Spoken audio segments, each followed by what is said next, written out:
All right, welcome everybody. We're going to call this to order tonight, the Narragansett Town Council regular meeting for March 21st, 2022 at 7:30 p.m. Please stand for the Pledge of Allegiance. To the flag of the United States of America, and to the republic for which it stands, one nation, under God, indivisible, with liberty and justice for all.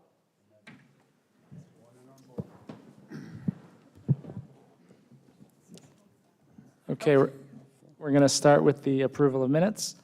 Do we have a motion to approve the February 22nd, 2022 regular meeting minutes? I'll move the motion. Second. All in favor? Aye.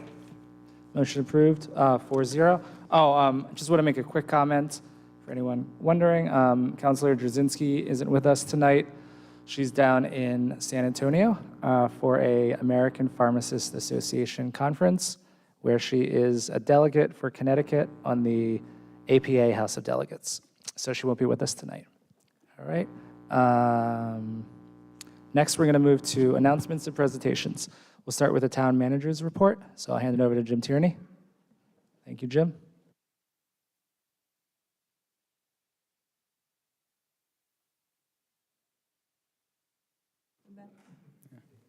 How about now? There we go. Good evening, Council and members of the public and those who are at home listening.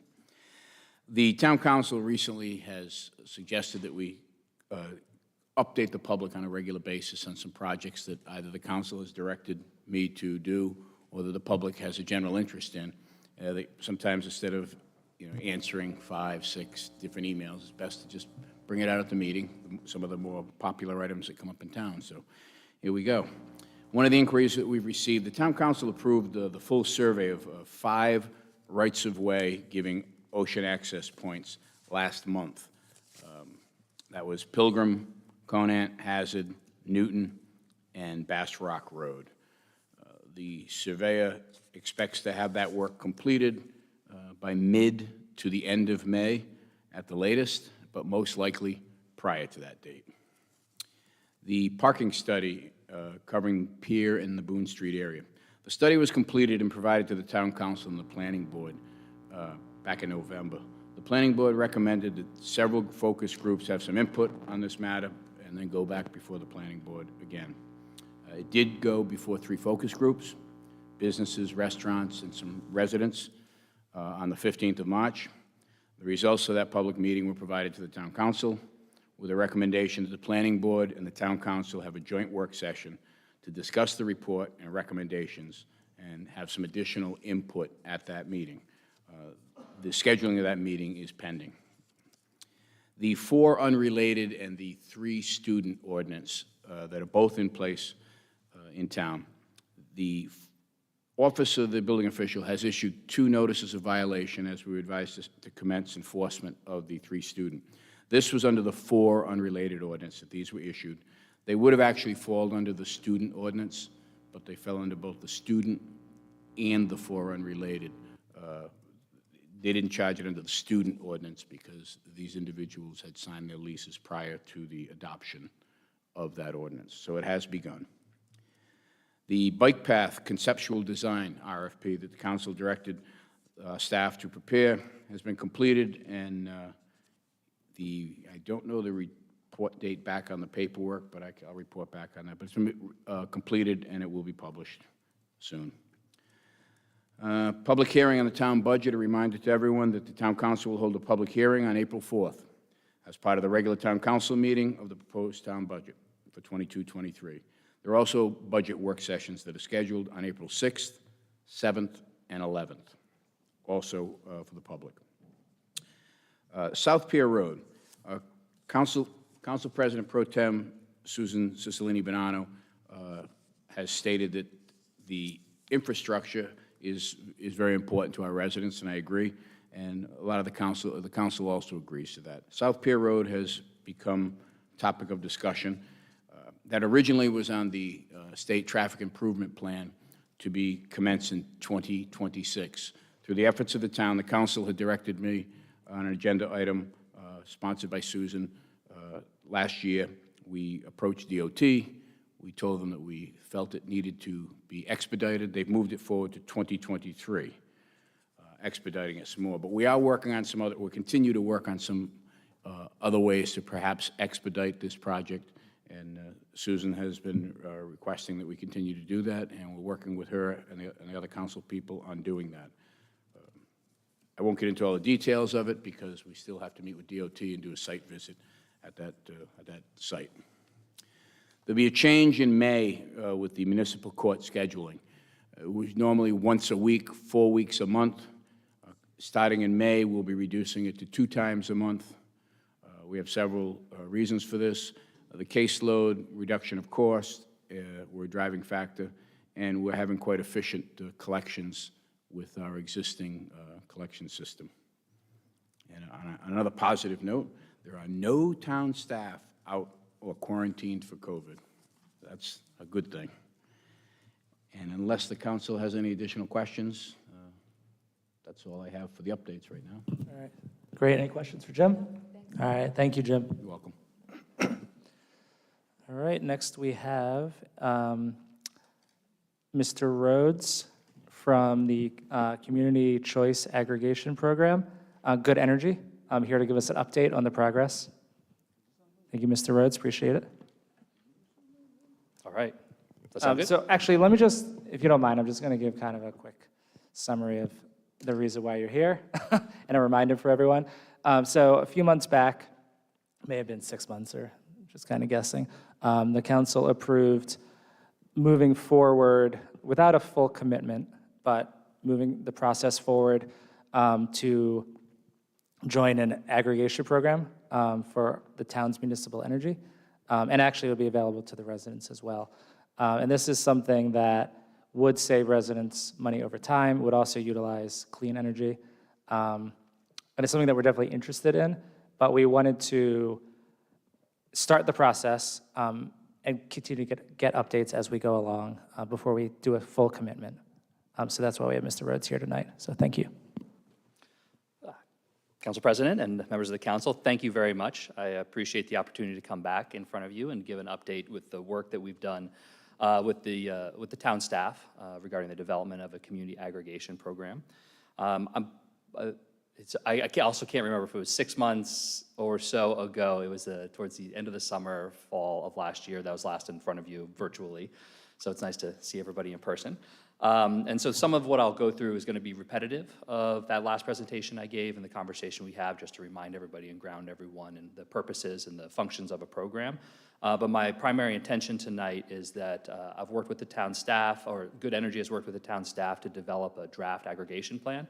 And we wanted to present some of the high points of that, as well as get the full details posted for review. So I'm going to go through just some of once again, the high points of the aggregation plan that we've worked out with the town, as well as answer any questions that you might have so that we can continue to move. And then we'll talk about the next process, next step of the process. So, all right. And just as a reminder, the purposes of the plan, or what the aggregation plan does, is it really focuses on this top part here, the supply, where we get the electricity supply from. And just as a reminder, our electricity bills that you see, they're bifurcated into 2 major pieces. There's the supply portion of our electricity bill, which is where is our actual electricity get generated from and the costs associated with that. And the second piece is the delivery. How does the electricity that's generated actually get to individuals' homes? And just to be clear, the goal of this program is to address the first. To have control by the town over where the default supply of our electricity comes from for residents.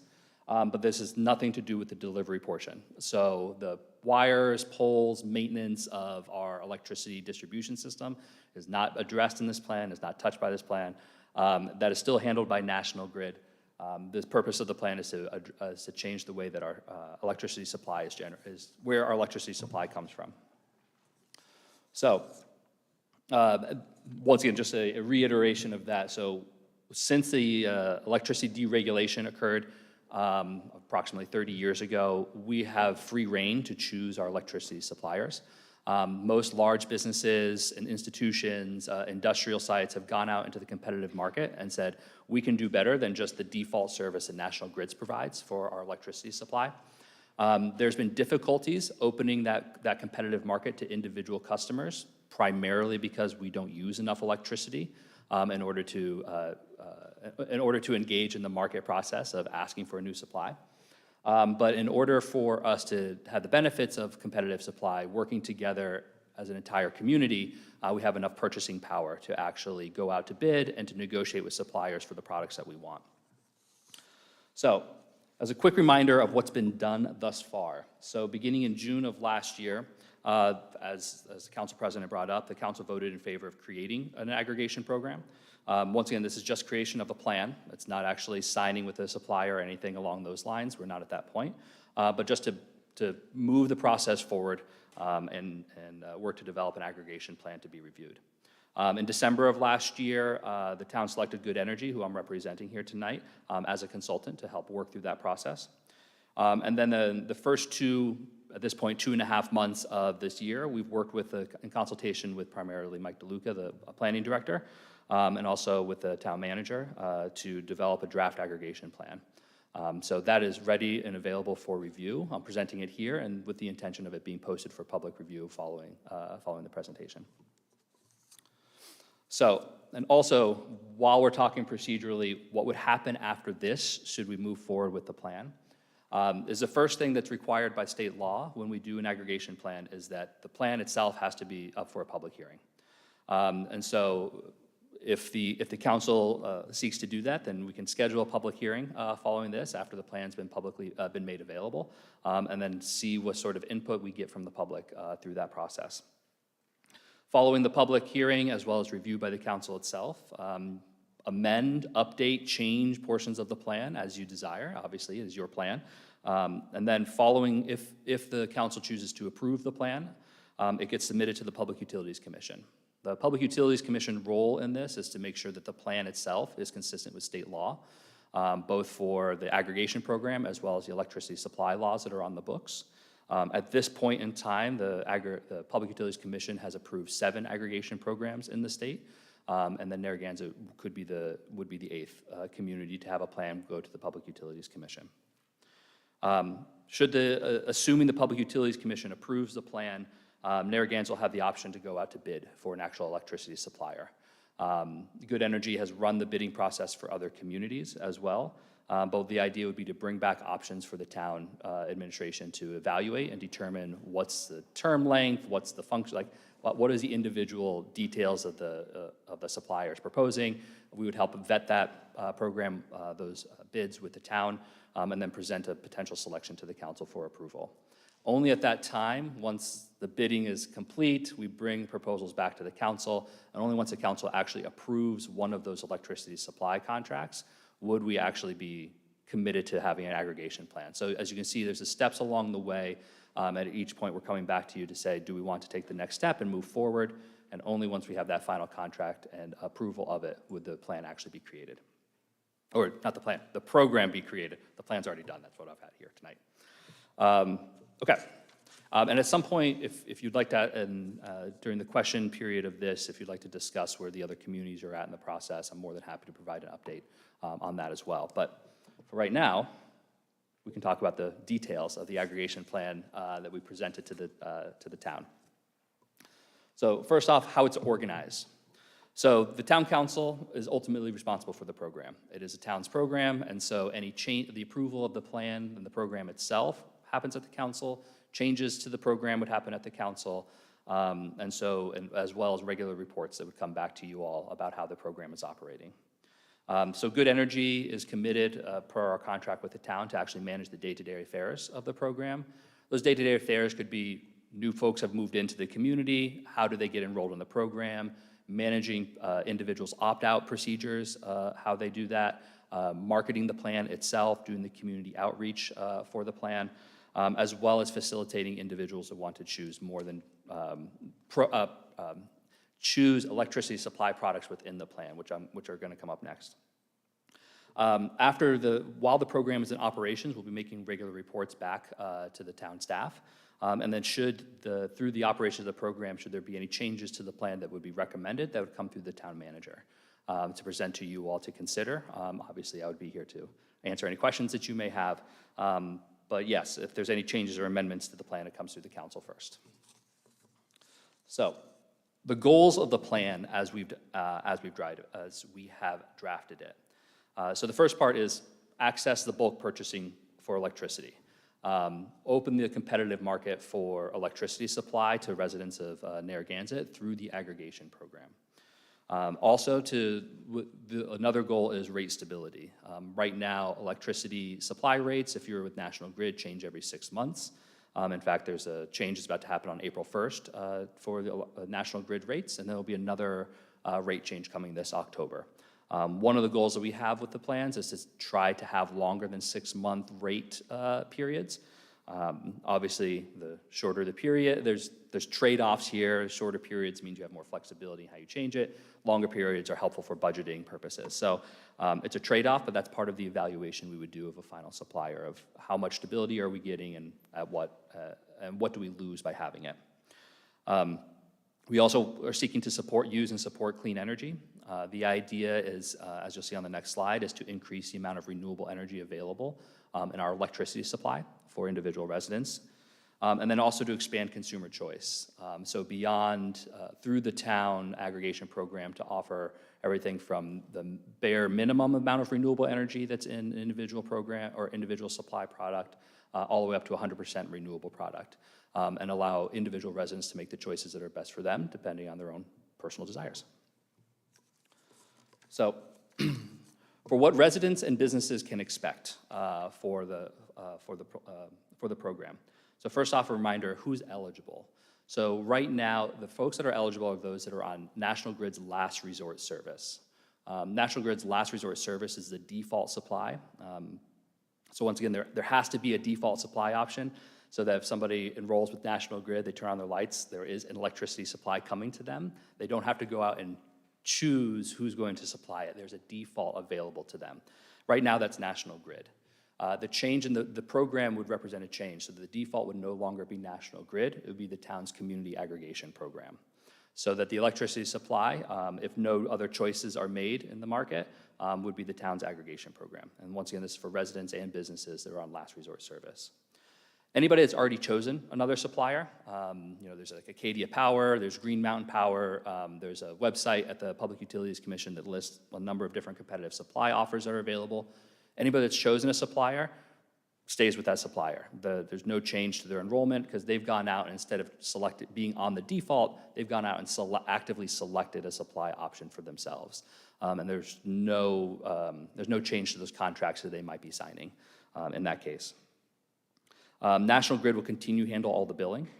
So I have a sample bill on the next slide, or 2 slides from here, but the bill is the same, payments are done the same, and then I'm sure folks have heard about it. If PPL takes over or buys out National Grid, then whatever billing system PPL puts in place that we'll all be subject to, all of this will still be handled on that bill as well, regardless of who ends up owning the distribution utility.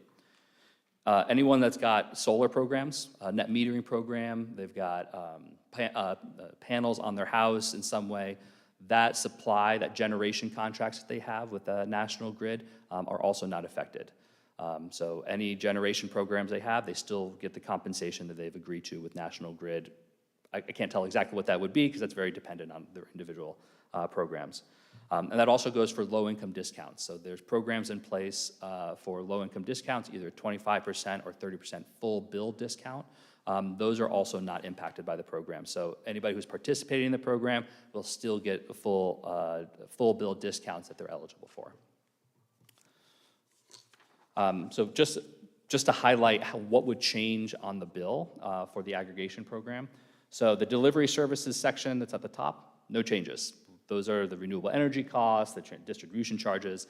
That's all handled by National Grid, which is vetted by the Public Utilities Commission and is applied statewide for everybody. What would change is who's listed under the supply services. So right here it says supplier National Grid.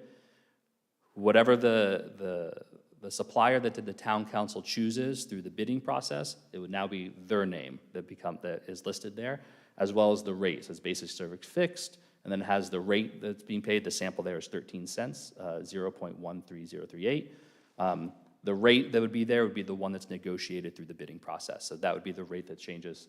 And so that would be the only change on the billing experience and the payment experience for individual residents and account holders. So what can residents expect prior to this? So before the program launches, so this would be after the council approves, selects a supplier, prior to the program launching, that would be when we would do the extensive outreach and education campaign.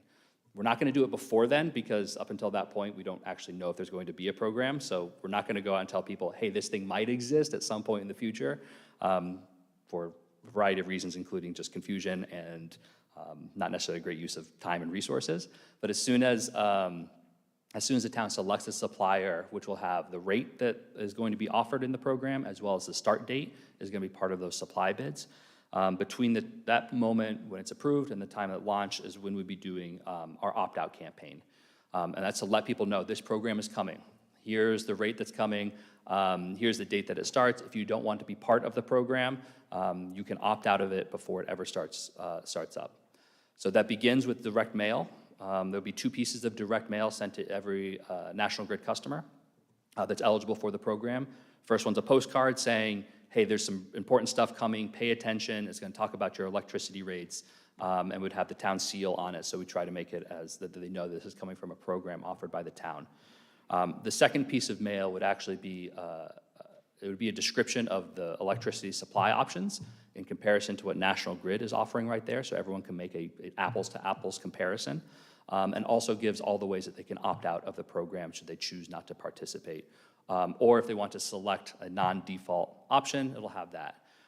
The ways that individuals will be able to opt out is that there will be a prepaid postcard included in that they can just check a box, put it in the mail, and that's one way to opt out. There will also be a website that we will put together. We'll connect it to the town's website so that folks can opt out there as well as receive more information.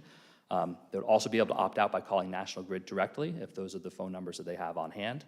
Or they could contact the supplier that's chosen by, that would be chosen by the council, as well as if they happen to call us. There'll be a helpline phone number on the website. If they call us, we'd be able to facilitate that as well. So we try to make it, if somebody wants to use traditional mail, email, online form, phone call, any way that's available, somebody can opt out of the program, excuse me, prior to it starting. And then if somebody does nothing, takes no action, then when the program starts, they'll be enrolled into the program at their next billing cycle. So that's after the education outreach program has taken place. Besides the direct mail and communication, we'd want to do town meetings through the city or through the town, as well as updating through the council. A lot of the details of what those outreach efforts are actually in the plan. There's an attachment that talks through what are the education outreach plans that we're intending to do. That's our baseline. And then obviously in the time when we're doing the opt-out campaign, if there are outreach opportunities that maybe we didn't know about, a year in advance, we'd obviously be willing to take those up and do that outreach to try to meet people where they're at to let them know that this is happening. And our intention with that outreach is, one, let them know. These programs are not effective if people aren't aware and knowledgeable about them. But even more importantly, from our perspective, an opportunity to educate somebody about this is how your electricity system works is a benefit in the long run. We've found that communities that have run aggregation programs for a number of years end up using these programs to do other things through education, through opt-up campaigns, and to continue to educate people about what they can do around their electricity. And so every opportunity to build on that foundation makes people a more knowledgeable and aware person for how they're choosing and selecting their electricity supply. After the program starts, all individuals can still opt out. There's no requirement, there's no mandatory participation. Folks can opt out of the program at any time to go back to National Grid's last resort service, to go to some other supplier. There's no penalty, there's no cost, there's no change fee associated with it. And folks that may have opted out previously or moved into the community after the program starts, there's no cost, no change fee, no penalty, no nothing for somebody to enter the program after it's begun. And then while you're in the program, I'll talk, I believe it's next, about the products. I'll just actually jump to that. These are the products that the plan describes as being that would be offered by the program. So the first one is the default, the standard product. The intention of that product is to provide some savings in comparison to National Grid. How much, it's hard to say until we actually do the bidding process, and as well as knowing what National Grid's rate will be at that time. But to provide some savings and include 10% more renewable energy than the default, than the state, not the default, than the state minimums. So our idea is, the intention is that if somebody does nothing, the benefits they'll get is a slightly lower bill and more renewable energy in their mix. The optional products, we've drafted this with 3 potential optional products. The first one is the basic product, which has no additional renewable energy.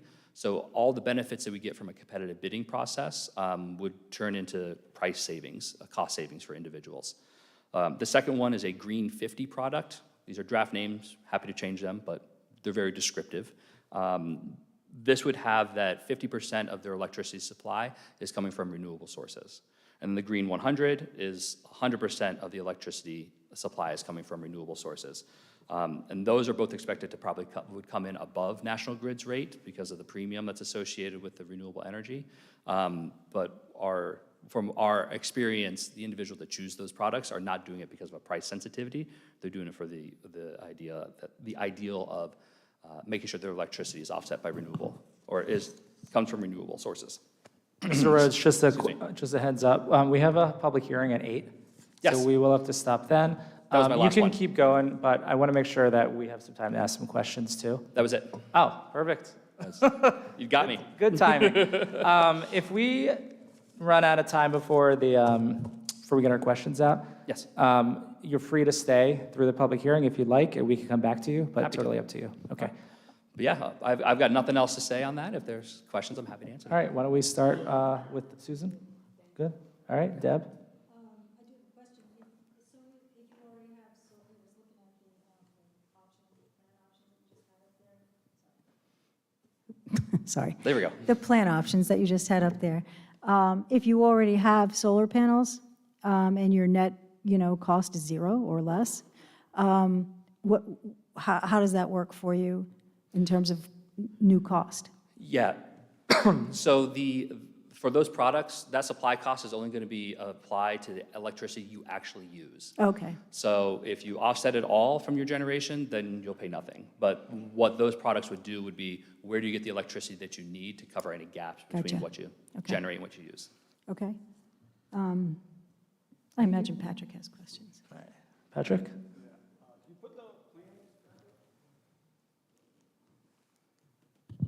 Thank you.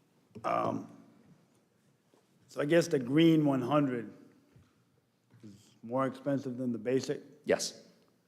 Do you have a percentage of how much more? I mean, At the moment, no, because it's going to be based off of market conditions at the Right. time. How much is renewable energy cost? what's a kilowatt go for these days? It's about still around 9 cents, 9.5? So the new price rate that we're getting from National Grid come next month per kilowatt hour is roughly 7.7 cents. Okay. And for the green 100, I would imagine, please don't quote me on this because I cannot guarantee it, would probably be closer to like 9.5 to 10 cents. So it'd be roughly that amount is what we've seen in 100% products. Okay. I got several questions. We went through this before. What's the average savings you got per kilowatt on these other 8 towns that you had the program with? Do you have an average of savings for the person that gets opted in? So the programs in Rhode Island, they have not, we're in the bidding process. Right. So none of the communities actually signed with the supplier yet, so I can't quote Well, how that. about other states? Yeah, so in Massachusetts right now, for example, we have SERPED is a Southeast Coast regional planning. All those 25 communities are working with us as a single entity. Oh, okay. Right now in Massachusetts, the rate is, well, we're about to pay 7.7%. They're paying about 11 cents per kilowatt hour, Right. while our programs are coming in at 9. Right, okay, so you save 2 cents. Now, the 7 and 9, that's because oil was dirt cheap. You couldn't give away a barrel of oil last August, correct? Well, yeah, so part of National Grid's, So that's a spillover when oil was 20. exactly, that's why National Grid's rates are low, because they purchased it. All right, we're gonna have to cut it here. It's 8 o'clock. But are you okay staying? through I'm the- happy to stay. I'll Okay. come back up. Okay, thank you. All right, so we are at 8 o'clock. Thank you for that, Mr. Rhodes. We'll get back to you. We have our public hearing this evening. Do we have a motion to open and hold a public hearing on an amended application from NGP 2 LLC to amend Chapter 731 of the Code of Ordinances of the Town of Narragansett, Rhode Island, entitled Zoning, proposing to amend Section 2.2 Definitions, Section 6 Zoning Regulations, Section 12 Special Use Permits, and Section 7.9 Automobile Parking Spaces to include personal storage. Is there a motion? I'll move the motion. Do we have a second? Second. All right, all in favor? Aye. Aye. Motion approved 4-0. So the public hearing is open. Sorry, I didn't check with you first, but we're okay. You're good, thank you. All right, so we're gonna have Mr. Garrity come up and kind of give us a presentation on what the applicant is looking to do. So you represent the applicant? Okay. Okay. Is the microphone on? Press the button, it goes on. Perfect. Thank you. Thank you very much. So I represent MGP2 LLC, who's the applicant, and who has a development on Boston Neck Road near Cumberland Farms, where this is a proposed use. We tried very, very hard to tailor this to this site, and I believe that there may be only one other site in the town of Narragansett which might qualify for this if it were to come to pass. But this is really tailored to this site, and the Cumberland Farms site, because it's appropriate based upon the way that the ordinance is written, based upon the location next to an industrial zone and off a state highway. So if I may, I'd like to go through the ordinance. Let me say, first of all,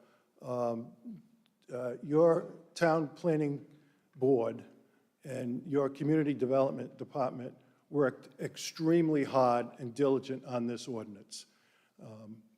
I say that because we came in, this looked entirely different than it does right now. And there was concerns by the board and by the department which were addressed. We had 4 substantive meetings before the planning board with respect to this, to go over this and to vet it thoroughly. And I'll say that that very definitely happened, that there were 4 meetings, probably of 2 hours each, with respect to this proposal. And each time we came back, we give and take, and it made it better. So you're going to see a product of some serious vetting by the planning board, which you'll see made it better. Different communities do ordinances differently. And when we started this, there was a definition, and it was added to the use table. It's now have development standards, which makes the criteria with respect to this use very different than many communities, which just have a special use table, a use, and that's it. So this use, if I may, Mr. President, by referencing the ordinance that's on the table, let me just address a procedural matter, first of all, and council may want to address this as well.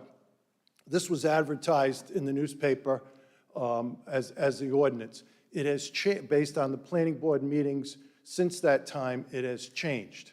And what we are presenting you here in red line form is the ordinance which was changed by the planning board. State law indicates that certainly there can be changes from the times it's advertised, but those have to be presented at the public hearing. So what you have in your package and what is presented to you is the change of the ordinance from the time it was advertised. And I'd suggest that we present it. I'm going to go over it in summary form, but you have the entire changes which were made at the planning, recommended by the planning board in this form, and we'd ask that you amend it. I don't know the exact procedure that you follow, but amend it by motion to have before you the amended version, not the original version that was submitted. Okay, so you're recommending that we do that amendment now because that's what we're going to be talking about. Does that make sense, Steve? Yeah, it does, because again, ultimately, that's what you're going to be deciding is the amended motion. Okay, so why don't we go ahead and do that now? I'm just going to refer to it as the amended version, right? 'Cause Yeah, the advertised version with amendments, if we Okay. can.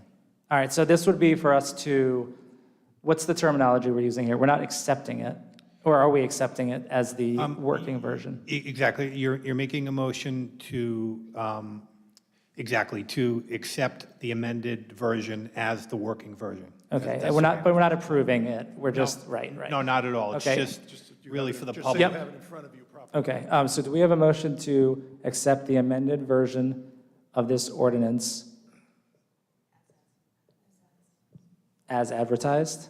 No, No, the advertise, as amended. yeah, the Do we have a advertised motion version to as accept the amended. advertised version of this zoning amendment as Presented tonight. after the amendments that were provided by the planning board? Second. All right. Is that okay, James? Does Janet have it? No, right. This is just for the motion itself. To know that we're what working you're with this. considering to review and hold the public hearing itself. Right. Correct. Okay? That's okay, though, how I said it before. Okay. All in favor? Aye. Aye. All right, motion approved 4-0. So we're now working with the redlined amended version. Yes, Mr. President, thank you very much. Thank you. So if I can go on. So the first step is, of course, the definition of this personal storage use. Personal storage use. So we talk about this being a building or group of buildings containing individualized, compartmentalized, and controlled garage units for the storage of personal goods for individuals for personal use only. So this is a personal storage use for individual uses only. This gets further limited by the performance standards, which we'll talk about, which talk about no industrial or commercial use, and very limited, which we'll talk about in more detail, but that's the general definition. Section 2 is the use table, your zoning ordinance use table. And essentially what we're doing is we're amending the use table to add personal storage, which was not previously a part of the use table, to include it in, based upon the definition that we just talked about, as a special use permit only in the BB commercial district. So that's what Section 2 does. And again, it's a special use permit, so any application for this use would have to go before the zoning board and establish that it is not inimical to the public health, safety, and welfare of the community, and establish the special use standards set forth by the zoning ordinance. So then we go down to the performance standards. And as I said to you, most towns, maybe more now, but did not have development standards. Your town and your community development department and planning board insisted that these be included within this use standard. So this tightens it up to make sure that it can only be in certain locations and certain conditions have to apply for this use to be implemented in a particular location. So it only can be abutting industrial A1 or AB zoning districts. So in this case, this project that we're talking about abuts the industrial district over on South Ferry Road. So again, it would have to abut an industrial district. Now the access is from the front of Boston Neck Road, which is a commercial district, but it abuts the industrial district off of South Ferry Road in the back. That's the first requirement. The second requirement is B, that it has to be permitted on lots of gross area of greater than 5 acres and having frontage on a state highway. So again, there has to be requirements that it be greater than 5 acres in total and front on a state highway. As you can see, it limits, all of these performance standards limit the types of places where this can be located. C, density requirements. No more than 6 structures, each containing no more than 6 units of personal storage may be constructed on any development, and no more than 16 units per acre shall be constructed on that portion of the site designated for the personal storage units. Again, it's limited to 36 units on a site, no more than, in this case, 16 units per acre. So that's, again, a limiting requirement as to the number that can be placed on it. The next paragraph is paragraph D. Nothing shall prohibit the construction or use of buildings containing the site in excess of structures set forth above, provided such buildings and other uses in conjunction with the personal storage use comply with the terms of this ordinance. So to be clear, there's going to be other uses on what we propose to be this property. A restaurant is proposed and other commercial uses in the front. What makes this attractive is that these storage units will be located in the rear of this development, so that the uses such as a restaurant, which are more, if you will, available to the public, are going to be up in the front. But the use of the restaurant and any other use on this site, as well as the Cumberland Farms, which is already there, have to comply with the existing dimensional requirements for a site. So that's what that specifically says. It shall comply with the terms of this ordinance. So it makes it clear that there can be other uses besides the personal storage uses, but they have to comply with the terms of this ordinance. Again, accessory uses, none shall be permitted other than the typical ones that are in section 7.3 of the chapter, and those accessory uses which may accompany the other commercial uses that are on the site. Again, I mentioned to you the types of storage, and this limits the definition further. Types of goods stored shall be the items of the same character and type of materials stored by individuals in homes, garages, basement, and attics. Again, all of us have way too much stuff in our house. I'm very guilty of that, so that the people need a place where they can put their personal items that's limited to those personal items which they have in their house. Again, there should be no industrial materials shall be stored within the unit, no commercial or industrial activities other than the rental or sale of the units themselves shall be conducted on the premises. Again, a limiting characteristic. Outdoor storage of boats, vehicles, or other materials is prohibited, so there will not be any outdoor materials. And I'll make this one point, that the outdoor storage of these types of vehicles are permitted within the BB zone under the existing ordinance. With this use, they will not be allowed.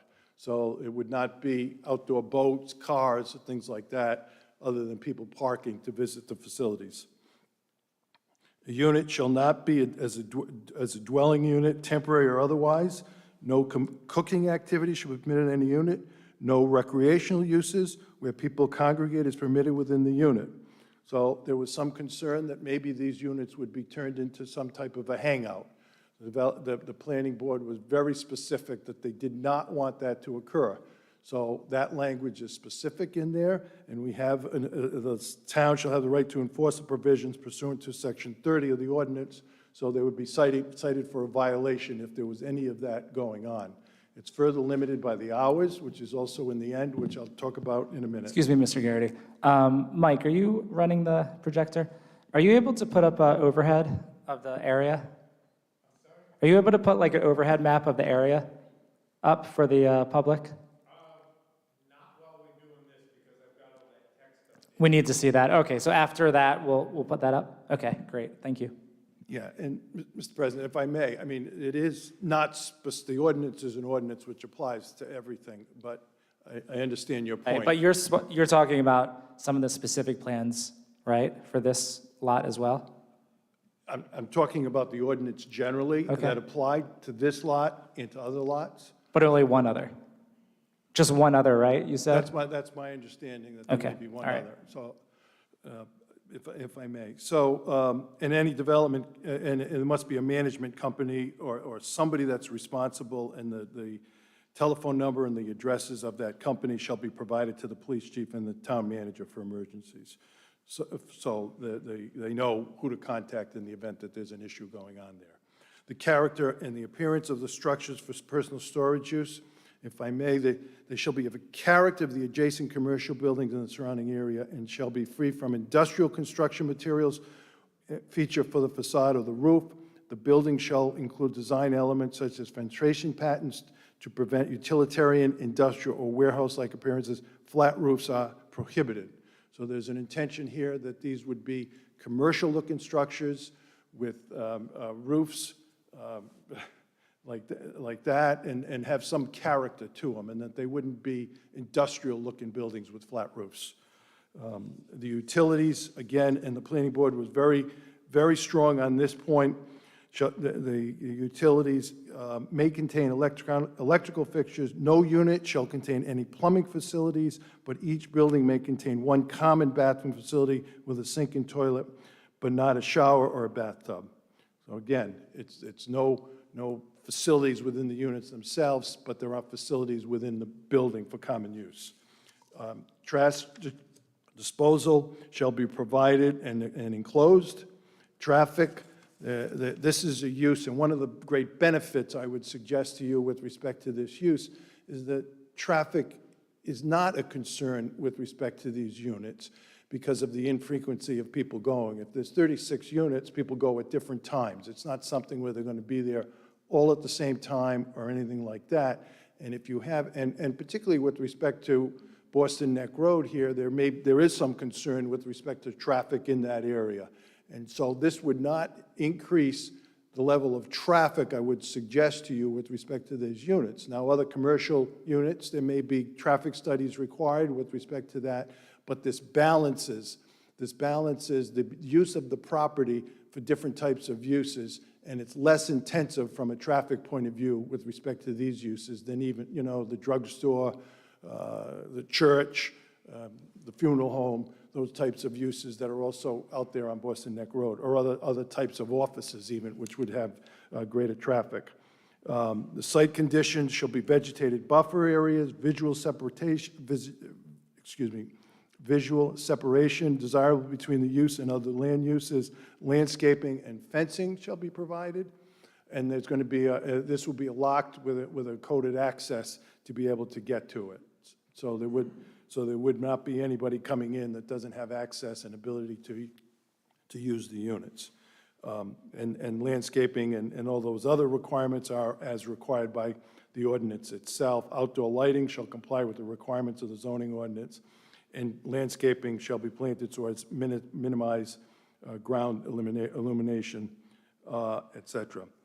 The section on variances in conjunction with special use permits for personal storage use is a quirk of state law, which case law has indicated that if you have a special use permit, you cannot get a dimensional variance if you have a side yard setback.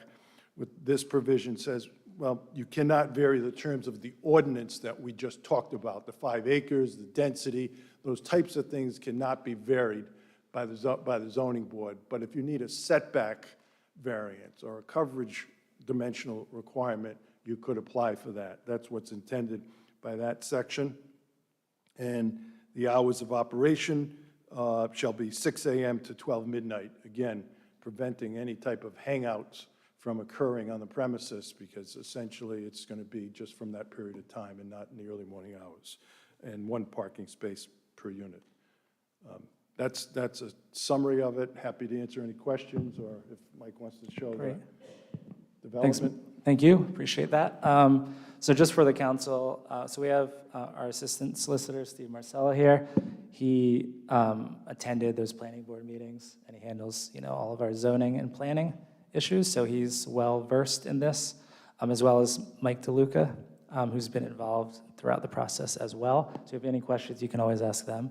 But why don't we go around the council? We'll go council comments and questions, and then we'll go to the public. We'll start with Susan.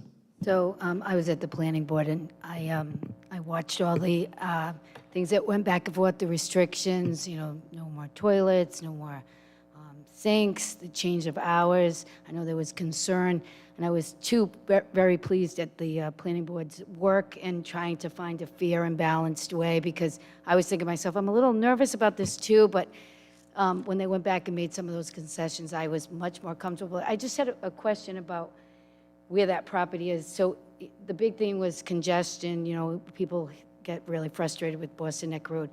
You have to enter near the Cumberland Farms, or could you go to where the light is at Rite Aid and go down that way and come through? No, there's no access. So you that have way. to access off Well, Boston Neck. the Cumberland Farms is one, is part of this property. There will be another access further north, I guess, on Boston Neck Road, but in the same vicinity of the Cumberland Farms property. Okay. And Susan, it's also important to note that this in and of itself is just the zoning, to essentially allow that use. If the council were to vote to allow the use and the applicant presents a project, that project actually has to go through the vetting process once again, including, if they wish a traffic study, egress curb cuts, Okay. everything else. So Okay. I know it's kind of Yeah. difficult to Yeah, separate I the got it, zoning yeah. ordinance from the project. Yeah. And certainly you can think about it, because there aren't a Yeah. lot of places in the town to do that. But any additional concerns will be addressed, because At again, that you know, for instance, the two curb Okay. cuts are right next to each other. You know, there's issues that may come forth that would have to be addressed by any applicant. Okay, that helps a lot. Thanks, Steve. Thank you. Anything else, Susan? No, that's good. Okay, and we're going to have time to speak after the public as well, if you have any other questions. No, Deb? that's good. I think I'd like to hear what everybody else has to say first. Sounds good. Patrick? How many acres is that site? It's including the Cumberland Farm, it's 6.2, I believe. Okay, and it includes the Cumberland Farms does include- footprint? It does include the Cumberland Farms. Those 3 lots, which it is now, are going to be merged together. So the Cumberland Farms is the first use. Got it.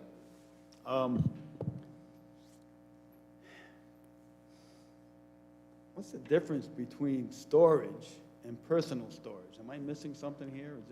Is there some kind of demarcation line where you're storing stuff and then you got personal storage? I don't get that one. So there's a storage facility on South Ferry Road. Yes, anchor, yeah. Anchor storage, okay? So that's in the industrial zone, and so this personal storage use is not in the zoning ordinance now. Right. So that's a warehouse use. So they have a broader ability to store commercial or industrial materials and things of that nature. This What's is the dimension of the unit? Oh, boy,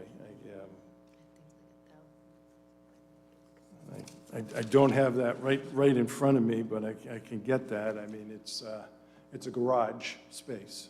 So is it a 2-car garage, a 3-car No, garage? it's a probably 1.5-car garage, I would suggest to you based So upon. that'd be, all right. That's like 30 by 30, something like that?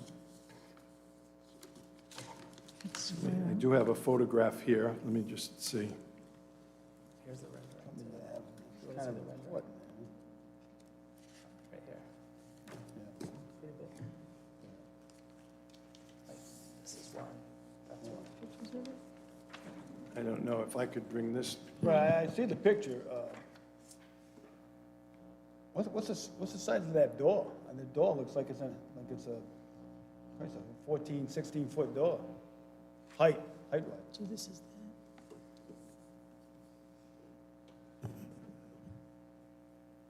12, 14. No, it's about the size of a parking space, 12 feet, 12, 13 feet. The height of the door? Oh, the height, I'm sorry, I thought you went the other way. I don't know, the height is probably 12 or 15 feet. Yeah, he's going to put it up there too. So for the public, that's up on the screen now. So this is a rendering. And again, this is the specific site. So this isn't the ordinance. The ordinance allows for something like this. We're not approving that. That's not Exactly. the actual, Exactly, not approving that. The ordinance, right, exactly. And the frustrations that we talked about, not having a flat roof and not having a kind of an industrial look to it Right. is presented there.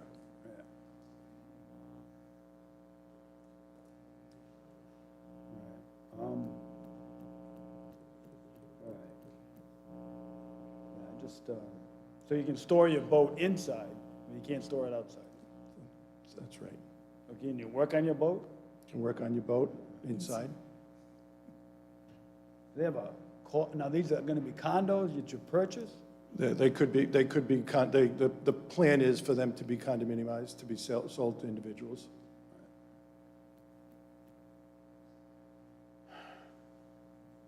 So with all the restrictions, now, you said earlier there's only 2 spots in town where you could utilize something like this?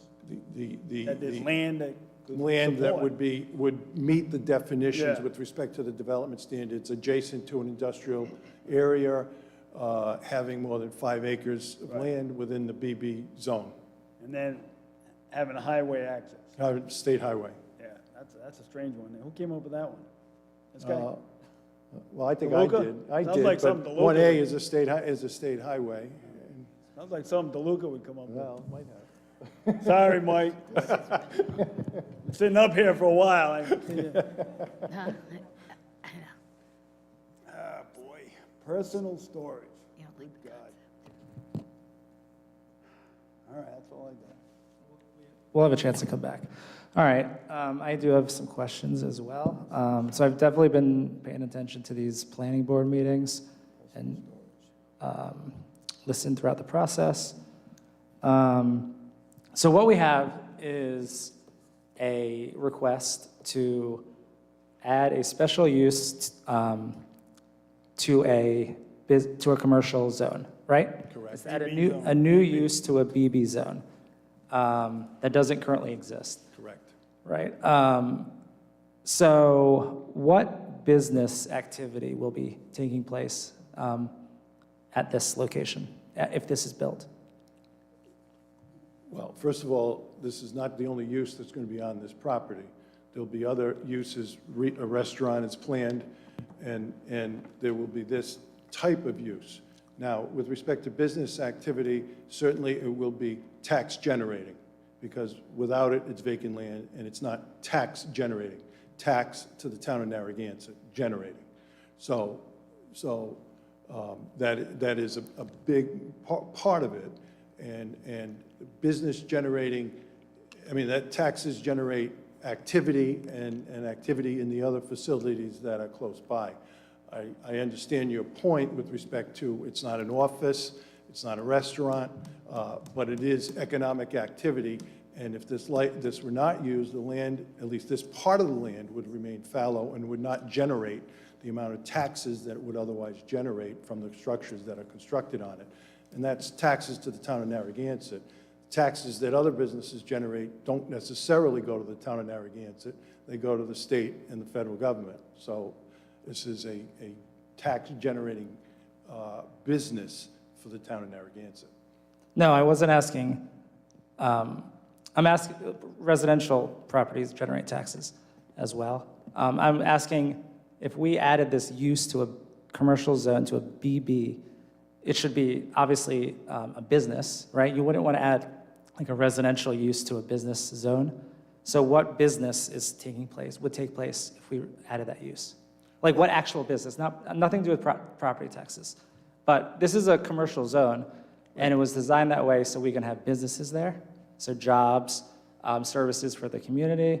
So what kind of business would this generate? But let me address the commercial zone. It's not only those uses which are offices or retail. It's other businesses which are useful to people. And this is one of them, because the storage of boats and the storage of cars are presently allowed in this commercial zone.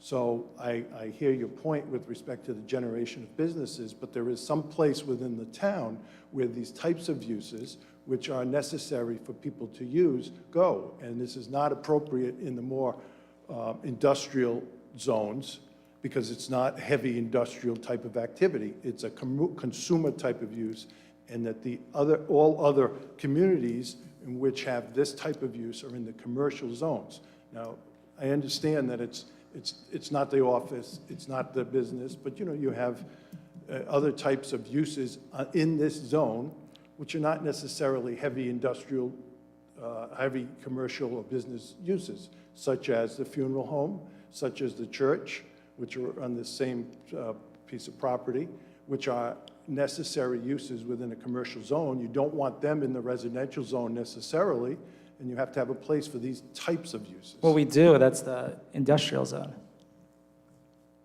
Like, we literally have defined that. It's in those zones. That was intentional. We have it in the industrial park, North End Industrial Park. We have it by Adventureland. We have a place for this use now, but clearly, the applicant owns this property and wants us to add this use to basically make an exception for his property. But we have places in town where we have storage units currently. So that's just So kind let of, me just make the point with respect to that, Mr. President, if I may.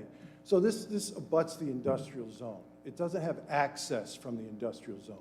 So the other choice is to drag the industrial zone down halfway across this property, right? And then include it, because the industrial zone is right abutting to it, right? And No, well, I don't know. I think that we're probably thinking of this a little different philosophically.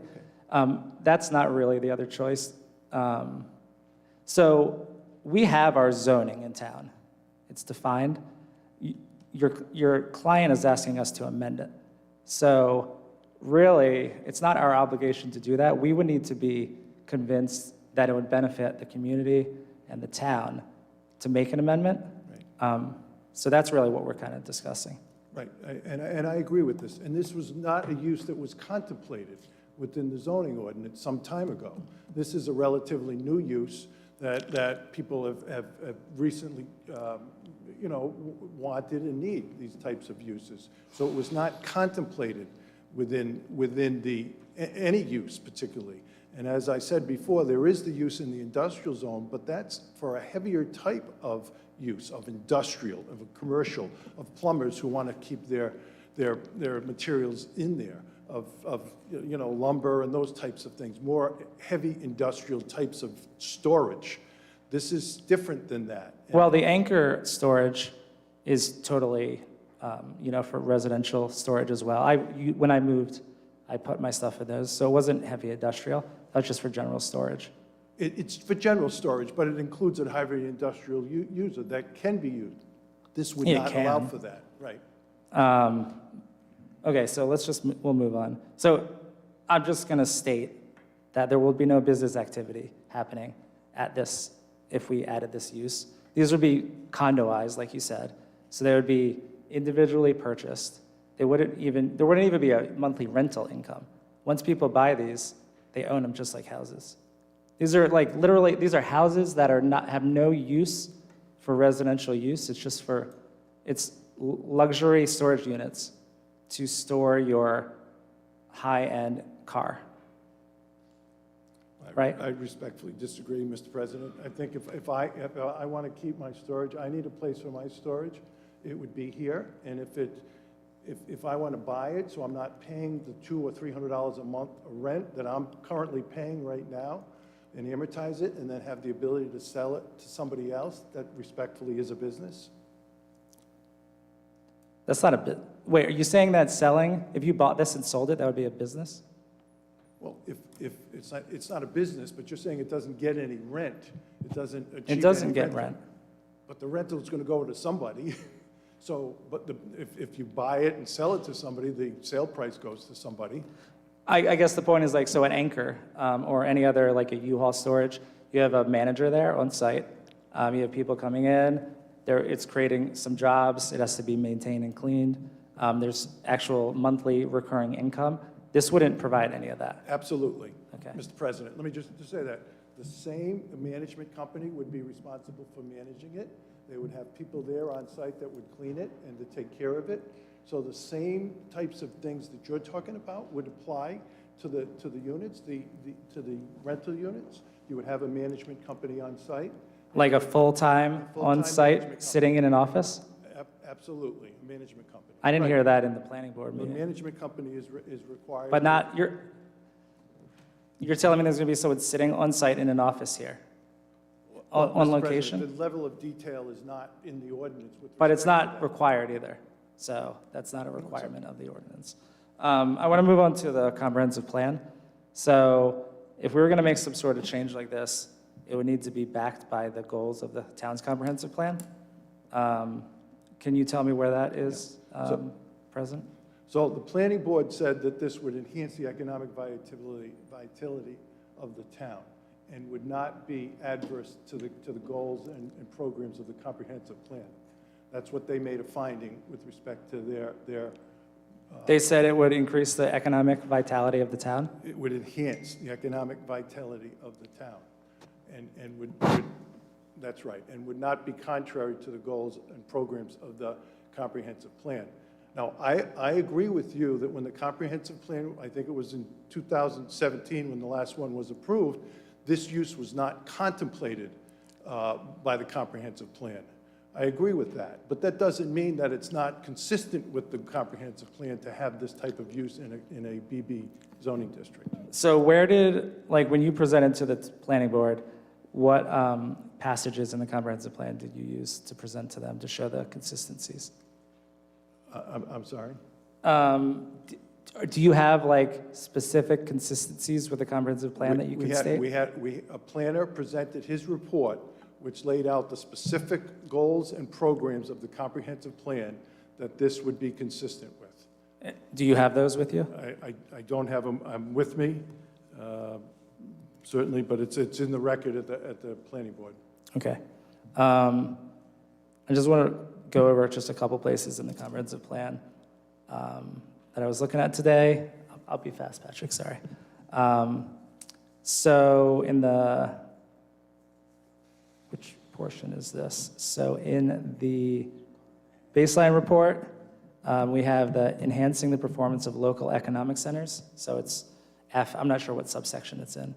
But expansion of the town's commercial base while limiting geographic growth should focus on attracting small and mid-sized businesses that complement the town's natural and historic character. Growing the town's brand beyond restaurant and retail can be achieved through solicitation and assistance to professional office, medical, and other office uses. Growth may be obtained in town from new users from outside the town moving into the town. The town should seek out, solicit, facilitate the location of service, technology, light industrial enterprises in Narragansett that offer highly paid opportunities. So, you know, if there was like offices back there, even retail, technology offices, it's clear that there was a vision for what the town should do economically. And of course, it doesn't specifically state personal storage, but it doesn't say anything even like close to that type of use. And then when we're looking at the future land use map, they have definitions for each type of zone. So this is a straight commercial zone. It's not a transitional commercial. You could get a little bit more creative with like uses, because you're saying, well, this is kind of transitioning into residential. Just a straight commercial use. Areas designed as commercial are areas that will meet the needs of businesses, provide services to residents and visitors. Examples might be retail, restaurants, and services such as laundromat or copy center. These uses typically generate high volumes of traffic. Commercial areas also include water-related or water-dependent businesses. Residential uses are not permitted in these areas. So that's the definition of commercial. And this is depending on how you look at it, this is a residential use. This is an extension of residential use. It's like a home garage. It's a hybrid. Right. But it's not commercial. So I disagree with you. You said the services to the residents, provide like a laundromat or those types of services. That's very much similar to that type of services where the people need to go there and do their laundry in this case. Here they do storage. So it's But only 36 people. Once they're purchased as condos, 36 people own these. So it's going to provide a service to 36 people in a town of 16,000? Well, it's going to provide that service, and it's going to be either rented out or sold and to other people over time. So it provides that use. And what's important here also is the balance between you're providing the services by the restaurant and the other retail uses on the side, and you're providing an economic benefit to the property in the back that doesn't impact the traffic on Boston Neck Road. So if we were to go and say we want to put 6 restaurants at this location, that would be detrimental to the town because it would create a traffic problem on Boston Neck Road. So you have to have a balance here between the types of uses which provide some services but don't over-impact or burden the neighborhood. So I'd suggest to you that because of the way this property is designed, it goes way back into the industrial zone, that it's important to have a balance between higher intensity uses and lower intensity uses. So you were talking about the buffer types of things. This is a buffer type of use between the industrial zone and the commercial zone, and that's exactly where it's located. Right, I was saying, but this isn't a transitional. I was saying this is not a transitional property. Well, it's not transitional because it's not abutting a residential area, and I don't think people would want it to be abutting residential areas. They want it to be abutting a more high-impact or industrial zone. So it's in an appropriate place. It's in an appropriate place, and does it provide a burden to Boston Neck Road? Because if you're suggesting that we're going to have this lot full of high businesses, either retail or businesses, then you would impact the traffic on Boston Neck Road, which is bad now and would become worse. So that would be a difficult sell before the planning board to be able to get several high-impact uses that you're suggesting as a business. Well, there's a lot of lower impact business uses too. You know, family offices, that sort of thing, where you have people working in there. They're not having a bunch of customers come in and out, but it is creating spaces for jobs. So let me just see if I have any other questions for you before we go to the public. Not really, I guess I'll just state this for the council and maybe for the public. This council, in my opinion, has been kind of focusing on like 3 main issues since we've been in. And I think the last council was, even though we disagreed on certain things, we kind of all were still focusing on these issues. And that is a way to increase year-round housing for people in Narragansett, whether it's rental or residential or ownership. Improve the business environment, which is tied to that year-round, the lack of year-round housing, because if you don't have people living here year-round, it's hard to have a business open year-round. And then tied to that would be some sort of jobs. If people want to live here, they need to be able to make a decent living, especially when housing is this expensive. So those are the things that I think, besides all the tertiary stuff, those are the main things that we've kind of been working towards,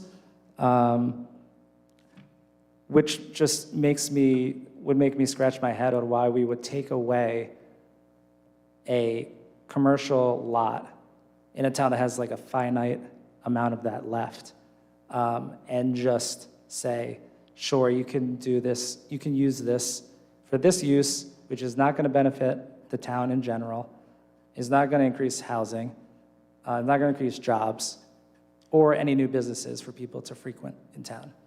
It does none of those things, so I don't see any reason why it would be beneficial for us to add this to the ordinance. Even if we were talking about mixed use, where you had offices with units above it for living, or some other affordable housing, that makes sense. You're not getting business, but you're getting housing. But this is not giving anything. So I'll stop there. We'll go to the public. I had another question. Yep, go ahead, Patrick. You mentioned a restaurant. Is there going to be another business on the site? You mentioned a restaurant? I did. Is there going to be a restaurant on that site also? There is one proposed. Okay, so what happened to the 5 acres? So you got 6 acres, then you're going to have a restaurant. And what are they taking up? They got to be taking up 3/4 of an acre there, right? The Cumberland Farms? The Cumberland Farms is 1 point something. This is 2.8, the storage.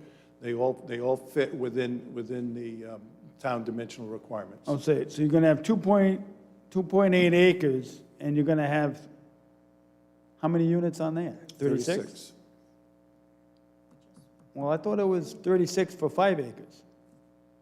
16 per acre. 16 per acre, okay. And we still don't know the square footage of each unit though, right? Or the dimensions. I'll get it when I sit down. Well, I don't know, I'm just going by density, guys, I don't know, was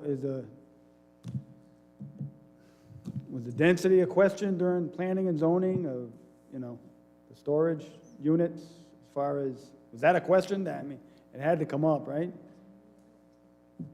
You got 2 acres, so you got what, almost, what's that, that's 30,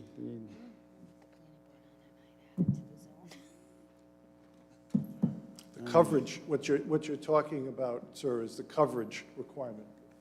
So the coverage requirement with respect to buildings and land use, and that we would meet the requirements of the coverage requirements. When you talk about density of commercial zones, you're talking about coverage of buildings and land area. So the proposal, if we propose it, we either got to comply with it or we don't. Right. And I'm suggesting to you that we do Understood, comply. but it's 16 units per acre. That's correct. So you, all right, so that's, what's like what, 45 units?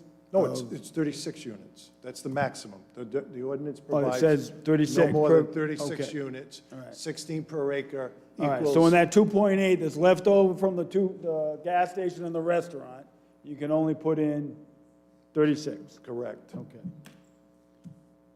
And these are, well, we still don't have the dimensions, okay, all right. That seems a little tight, guys, I don't know. And there's no aerial layout or anything? What it looks like, an aerial?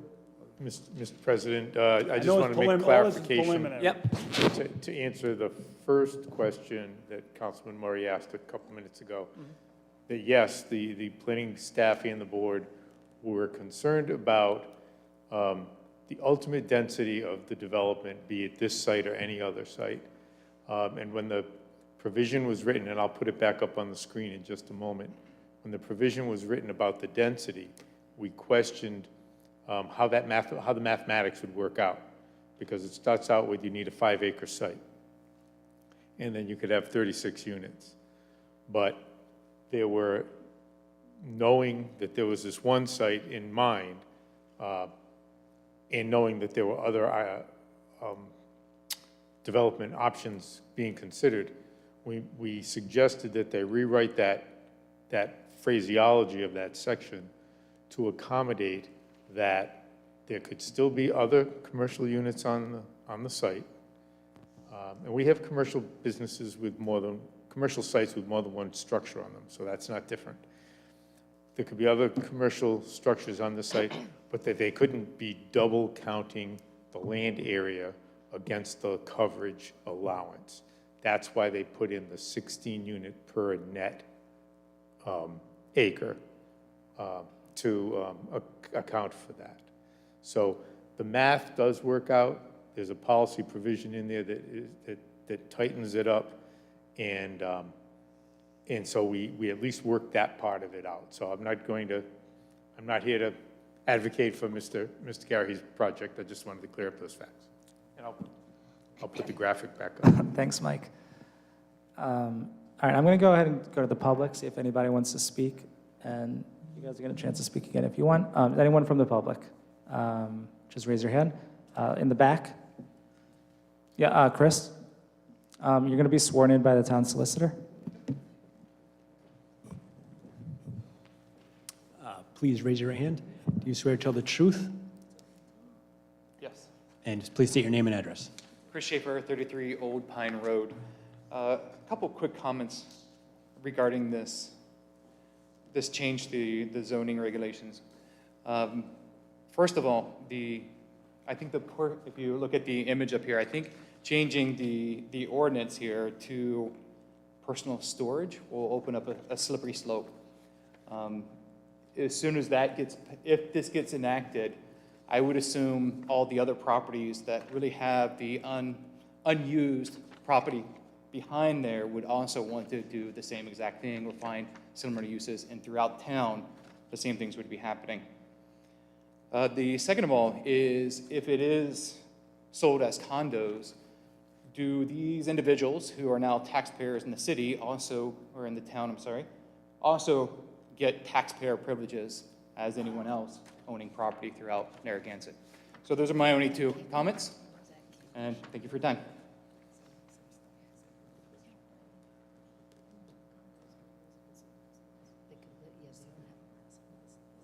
No, but she's saying they could live in Cumberland and buy one. Yeah, right. All right, sorry.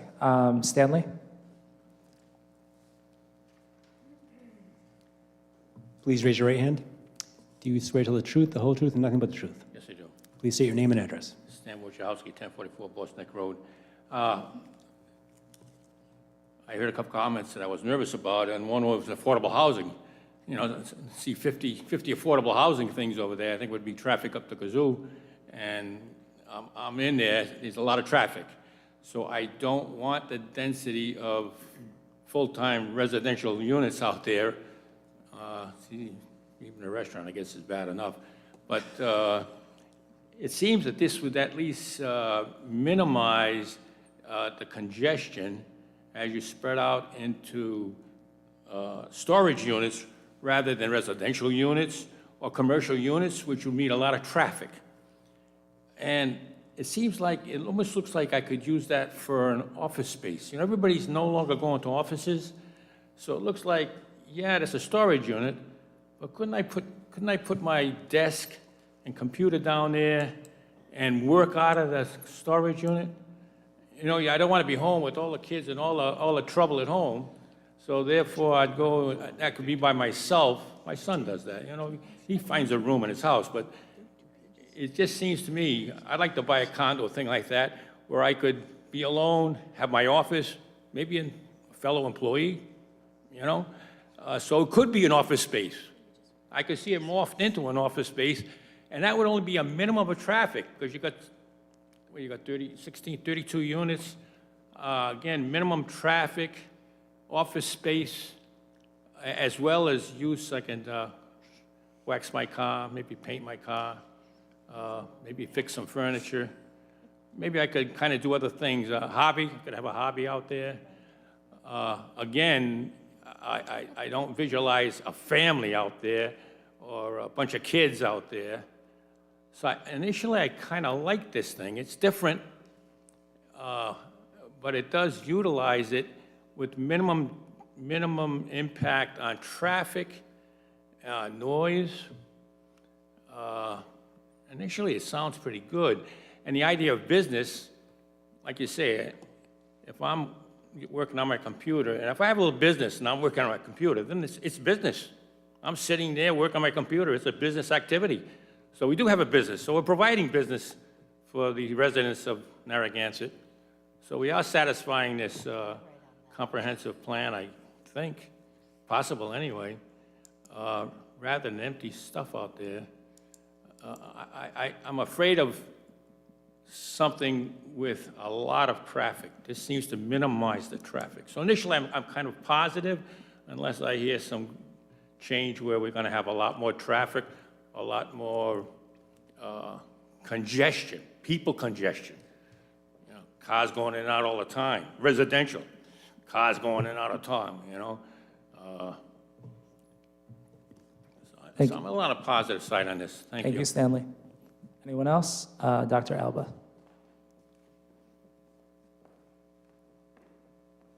Yes. Please state, do you swear to tell the truth, the whole truth, and nothing but the truth? I do. Please state your name and address. Dr. Al Alba, 24 Eagles Nest Terrace. Thank you. Thank you. Well, I think Council President had some valid points, and I agreed with him. And also the gentleman in the back saying, you know, can this be a slippery slope? And the comprehensive plan was developed, and there's conformity on the town council that we want to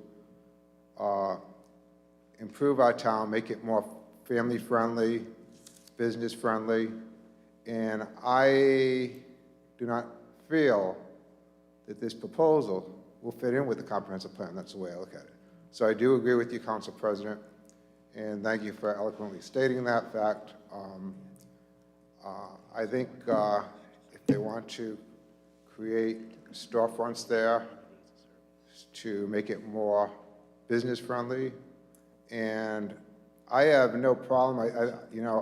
I know we don't have enough low-income housing in Narragansett. I know that was a platform for the council. And I don't know if this, you know, I have no idea. I'm not privy of the planning, the zoning and whatnot. But I think that's something that we have to look into, if not at this location, down the road at other locations in Narragansett. Thank you. Thank you. Okay, anybody else? Okay, looks like that's it. I'm going to go back to the council. We're not going to be voting tonight. We just wanted to do the public hearing, and we'll be voting, set down a date to vote later. But I just want to see if any other council members want to speak tonight. I know you had waited, Deb. You good? Okay. Patrick.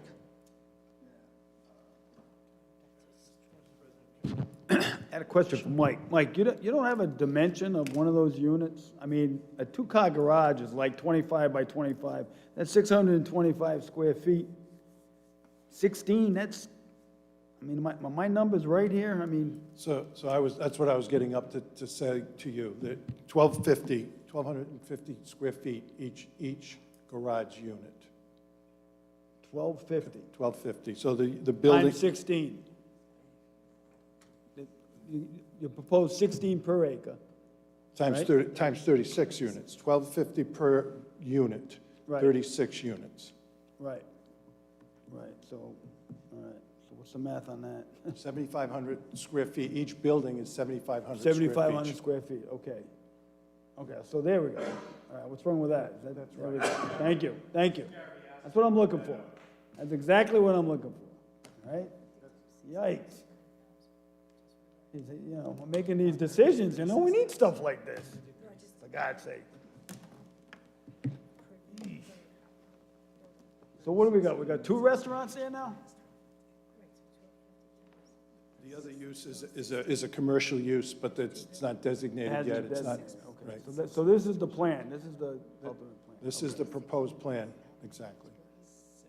All right.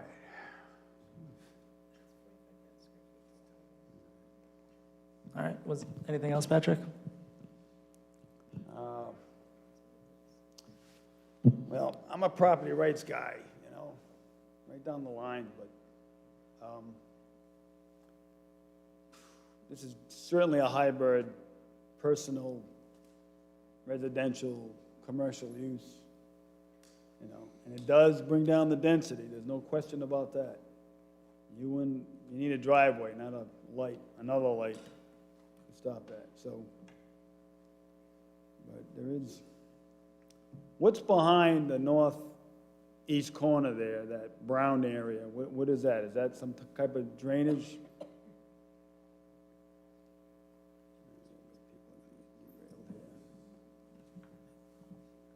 Mike? Yeah.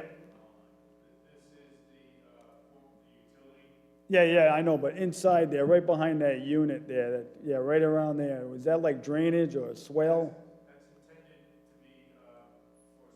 Water management, okay. All right. All right.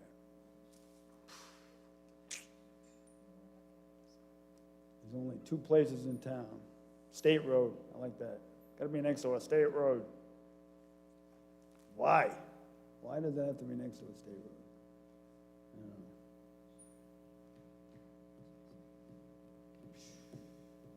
Personal use. And that's all concrete? I mean, blacktop or pervious? Mike? That the unknown, it's an unknown. Okay, I got you. All right. What's that? You got the other picture here? I gotta get it in my head. It's not how it looks. Yeah, and that's not Rendering. the rendition of the picture. You good? Yeah, close it. There was a question Mr. Schaefer had asked about taxpayer benefits. So if you, I think this came up in the planning board meeting by somebody. So if you own these as a condo, you would get whatever rights a property tax owner gets as who owns a business, technically a business unit. So it would be, you know, beach passes. You could put yourself with a cabana, wait list, that sort of stuff. I would not necessarily agree with that. It's a commercial use, it's not a residential use. Yeah, you get those as a business property owner now. So it would be treated same as a person who owns a business property, which means cabanas and beach passes and all that. You don't have to live here to get those. You just have to own property. And then, so 1,250 square feet per unit, right? Not per building, but per individual unit? Per individual unit, 7,500 square feet per building. Right, so 1,250 square feet, which is larger than my parents' house in Middlebridge, which is quite large for a storage unit, I would say. Very large. I think the one I rented when I moved was 10 by 10 for for my couch and TV and stuff. So 100 square feet, 1,250 square feet, without business being done. All right. So it looks like that's it. Is there a motion to, one second, let me just pull up the agenda.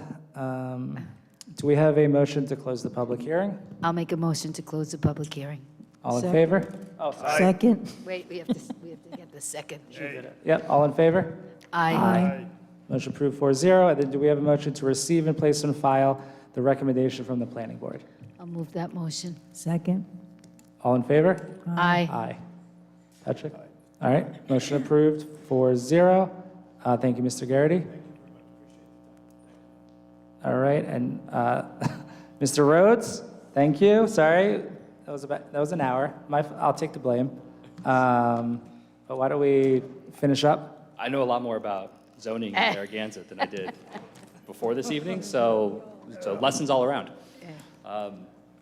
So one thing, with that hour, I had an opportunity to look up a little bit of that information that Councilman Murray had asked about regarding rates in Massachusetts.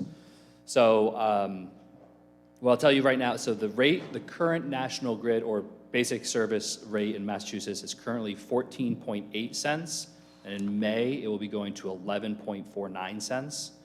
I looked at our rates in the SERPED that I looked at, and our current rate there is 10.47 cents. Right.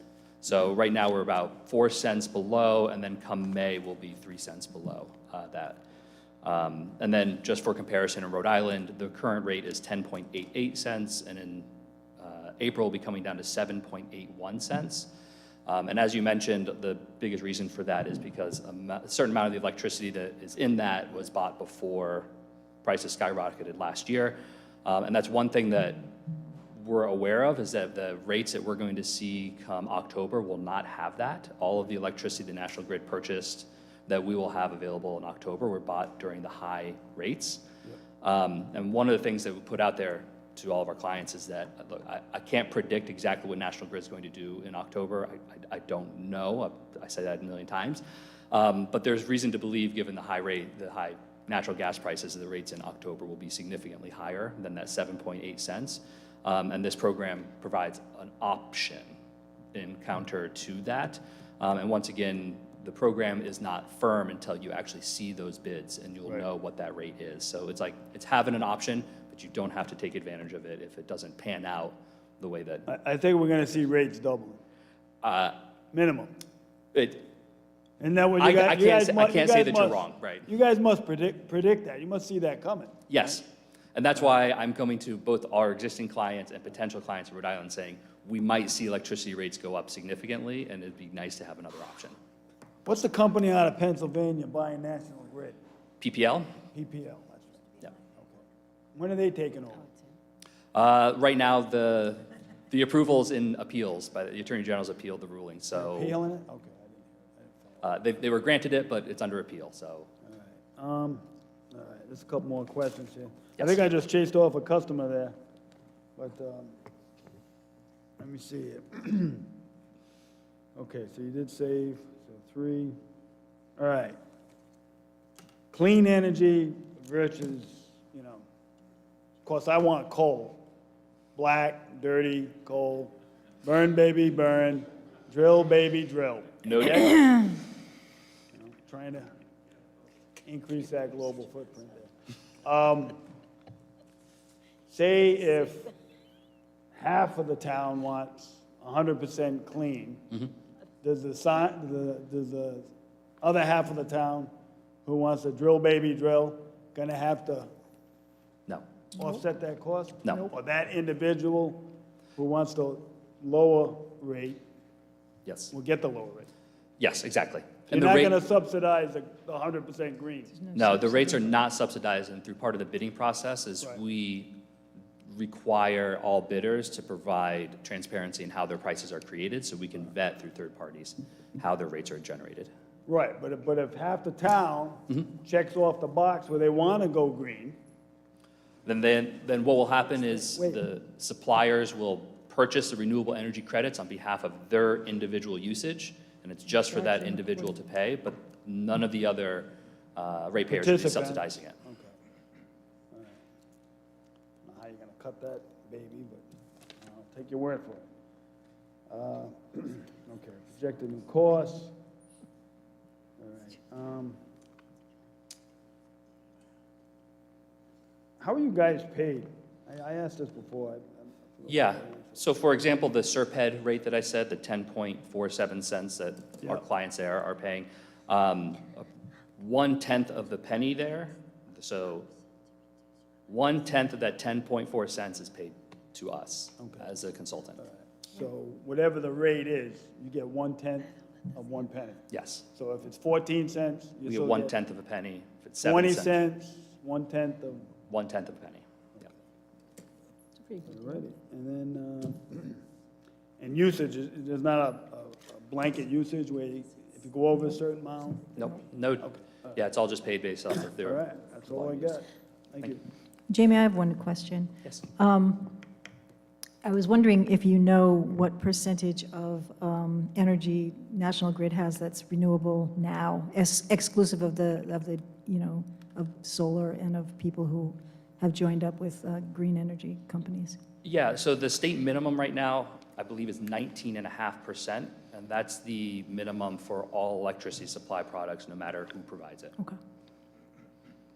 And that goes up about 1.5. Right now, we're on a trajectory that going up 1.5% Right. year over year. So Patrick, burn, baby, burn. Burn, baby, Minus burn. 19.5%. Drill, baby, 19.5%. Minus 19%, Minus right. 19.5%. Okay. That's all I Go have. ahead. Thank you. Yeah. All right, Early, just one From question. Venezuela. You had said that any resident can leave the program anytime they want. That's correct. How about the town? So when we signed the contract, So the town supply is not involved in this. So right now, and I have to double check with their staff, but I believe the town is already in its own aggregation program. So all of the demand by the town is already bundled together and gone out to bid. We would not be upsetting that apple cart in any way, because you're already in a contract where you're saving money. So for this plan, the residential plan, what if the town decided we didn't want to be in business with you guys after a year? What are the details of the contract that we're signing? Oh, so the contract that you currently have, so we signed a contract right now with Good Energy specifically. And that is that if you sign a supply contract through working with us, we'll get that 1/10 of a penny for the duration of that contract, even if you move to a new broker or if you want to terminate the program. Of course, if you terminate the program, then obviously the usage will end and then the agreement will end. And how long is the term normally?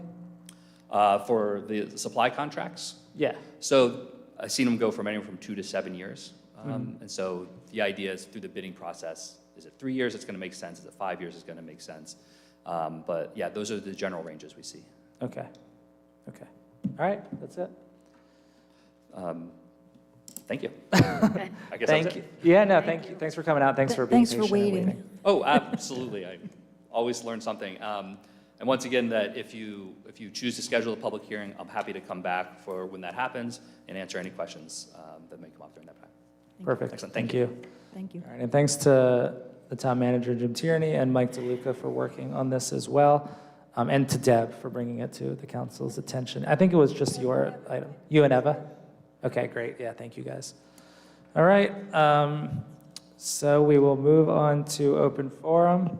Is there anyone in the public that would like to speak now? Please raise your hand. This is for any items not on the agenda tonight, and please keep your comments to 3 minutes. We'll start with you, Richard. Please state your full name and address. Richard Vangermerge, 55 Osceola. Please pardon this second attempt as a lobbyist for the Friends of Canachet Farms linear park proposal for the federal money.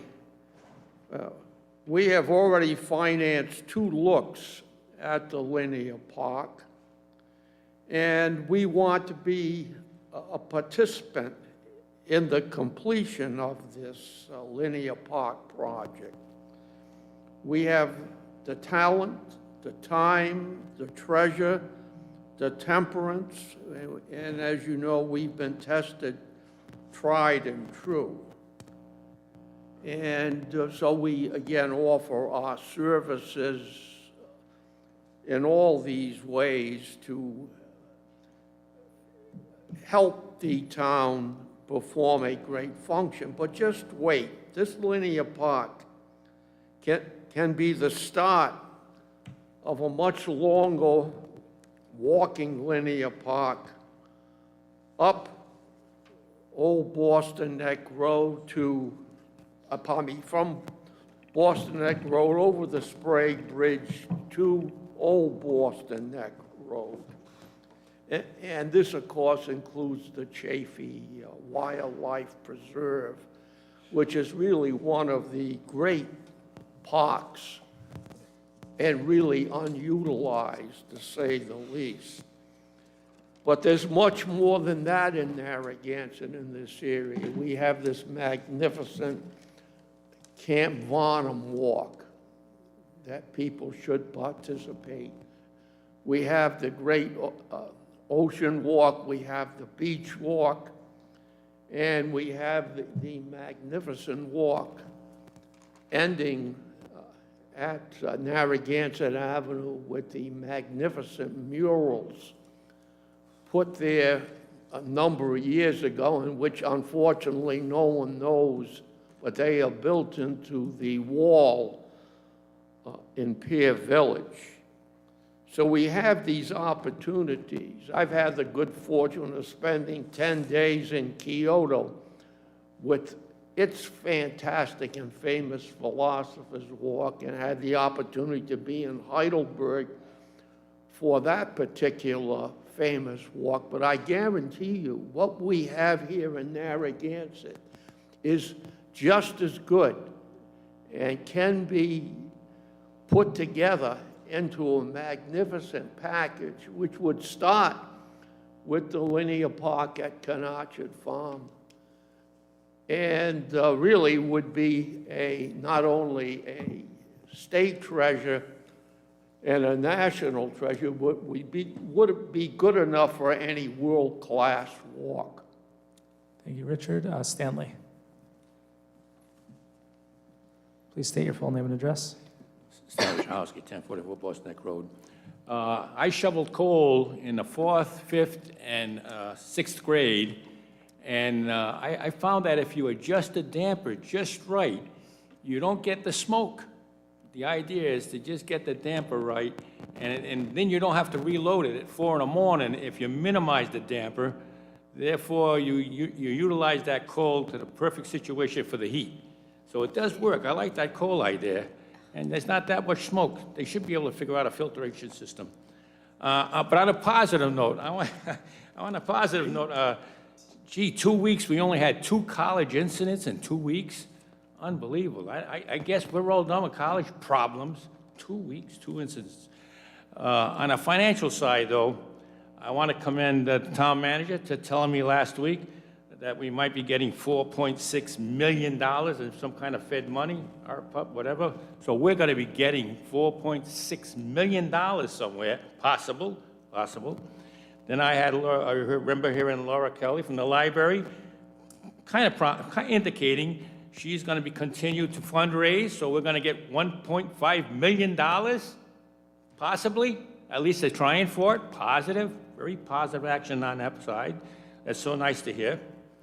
Then I also remember our finance gal, Chris Spagnoli, last year. I think she told us that it was acceptable to have 11% surplus, and we had like 16%, I think, last year. So we had about 5% extra on the surplus than we really needed. So that means we probably have maybe 5%, we had 5% more money in there than we really needed. So when I saw that 4% increase in a newspaper today, I was saying, obviously we should take the surplus and apply it so we don't have a zero increase. We shouldn't have a zero increase. And that should go along with what I heard last week, Middle Bridge. We said for the residents, we did not want to increase the fees for the boats. The richest people that have boats, we did not want to increase fees for them. in the effort to have justice for all, I say that we should not have any increase for all the residents tax-wise, just as we did for the Middlebridge boats. Isn't that the right thing to do? It obviously looks like we have the money, but the surplus on all these programs, I don't want to just copy Jamestown. It's not like a copy in Jamestown. They're on that 4% plus. I don't want to copy them. Let's take the lead and get a 0% increase. That's the fair thing. And it can be done by the looks of the numbers. If not, tell me where I'm wrong. Come up and tell me where I'm wrong, and I'll sit down and I won't talk about it so much. We're going to make a deal? Yeah. All right. Okay, tell me where I'm wrong. What is the surplus? The surplus, we're not going to have 5% more surplus than we really need, are we? Thank you, I hope Stanley. not. I hope we only need 11. I don't want to see 16. You know, give it to the taxpayer ahead of time. If you can, let's do it. Thank you. Let's pay attention to numbers. Thank you very much. All right, thank you. All right, anyone else for open forum? Al? Please state your full name and address. Dr. Al Alba, 24 Eagles Nest Terrace, Narragansett, Rhode Island. The Honorable Council President and Town Council members, and honored guests. A decision for the leased land in Galilee should be fast approaching, so let's hope the Rhode Island Department of Environmental Management, the RIDEM, will select the town of Narragansett's proposal for Galilee. We have now over 2,900 signatures at the change.org petition that shows many people throughout the town of Narragansett support our proposal. We hope the RIDEM will listen to the will of the elected officials in Narragansett, our town manager, James Tierney, our town planner, Mike DeLuca, and all of our honorable town council members, the Friends of Galilee. They consist of over 300 members dedicated to improving the lives of Galilee and its surrounding areas, members of the Galilee Advisory Committee, and that was established by the town of Narragansett to improve Galilee, the Narragansett Pier Residents Association, and the University of Rhode Island Research Studies, and the Narragansett's Mixed-Use Development Plan. In Narragansett, we've had great division on past issues amongst residents and even town council members on such issues as building our modern state-of-the-art library or student rentals. But on the town of Narragansett proposal for Galilee, we have unanimity and support across the board. So it would be deeply troublesome if the RIDEM board do not support a town's plan and award the lease to the town of Narragansett. We have fought in wars to fight for democracy in the United States. In a socialist or communist government, the states, cities, and towns at the mercy of the government and its government agencies. Let us hope the RIDEM and our governmental leaders do not take our democracy away from our local governmental leaders, its residents, and all those who have shown their support for the town of Narragansett's proposal for Galilee. Let us hope the RIDEM does not usurp the power of our local government, its residents, and support from so many learned individuals and researchers because of the actions of the RIDEM if they fail to choose the town of Narragansett's proposal. Our state of Rhode Island's motto is hope. Let us hope and pray the RIDEM will listen to those who know what is best for Galilee, so we do not have to change our state's motto to hopeless. This is a once-in-a-lifetime opportunity for the town of Narragansett to take over that area of land and create a showpiece for Galilee, unlike the eyesore created by Procacciante developers. Anyone who drives by the 5-acre parcel in Galilee that has been leased out by the RIDEM to Procacciante can see the gross neglect created by the multi-billion-dollar developer and his partners. Procacciante obviously violated the terms of his prior lease, and it would be deeply suspect if the RIDEM renews their lease. Mr. Procacciante and his partners own enough land in Rhode Island and in many other states in the United States. Let us hope the RIDEM does not allow them to take control over this leased land again when they have created such a harm to our gem of a village of Galilee. Thank you. Thank you. All right, anyone else? All right, seeing none, we're going to close open forum and move on to the consent agenda. Are there any items on consent that any council members would like to remove? All right, is there a motion to approve the consent agenda? I'll make a motion to approve the consent agenda. Second. All in favor? Aye. Motion approved, 4-0. Number 7 under old business is from the police department, a motion to read, pass, and adopt as a second reading amendments to Chapter 38 entitled Law Enforcement of the Narragansett Code of Ordinances, specifically to amend Section 38-23 entitled Qualifications for Appointment to the Police Department at the Police Department's request. Do we have a motion? I'll move the motion. Second. All right, so this is a second reading. We approved the first reading 2 weeks ago. Are there any comments from the council? Yeah, James, you got a brief description on this and exactly what we're doing here? I mean, I try to put you on the spot, but Widening the pool, more applicants. Yeah. Changing the qualifications slightly. Historically, especially lately, last few years, the number of applicants that, qualified applicants that the police departments are getting has dropped significantly, Right. Statewide and nationwide. The chief had proposed this to change the age requirement to up it, actually up the starting age from 20 to 21, and 35 to be the maximum, which is in line with a lot of the federal law enforcement positions. Right. They go up to, I believe, 37 or 35. Also, it would specify that laterals would be permitted, where you get a qualified law enforcement officer from another agency who chose to apply to become an Narragansett police officer, and I certainly cannot blame them for wanting to do that. They would give them the opportunity to, pretty much have a leg up if they're qualified to come out to the Narragansett Police.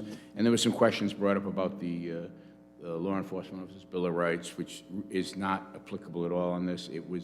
It's the post-certification. Anyone who leaves another agency, they lose their certification until the prior agency signs off on their performance as being a good officer before they can move on to another it's agency. transferable. Correct. Right. Correct. It's good for the town. It didn't. There was also a question. Someone, I believe, everyone was on the email from someone that it lowers the qualifications. I think someone said dumb it down. It's not true at all. The ordinance still requires that before someone's appointed, they have to have 60 college credits, or 2 years, and/or 2 years of honorable service in the military. Those requirements haven't been changed at all with the ordinance. Okay. And I support it as the council did in the first reading, and I think it'll increase our qualified applicants for giving us a better choice to select from, hopefully. Great. Thank you. Okay, any questions or comments from the public? Okay, all in favor? Aye. Aye. Motion approved, 4-0. Number 8 under engineering is a motion to approve the Fourth Amendment to the Wireless Communication Tower Antenna Lease Agreement with New Singular Wireless for AT&T Communications Equipment at the Point Judith Water Tank site. Is there a motion? I'll move the motion. Is there a Second. Okay, discussion, any questions or comments? Okay, anyone from the public? All right, all in favor? Aye. Aye. Motion approved, 4-0.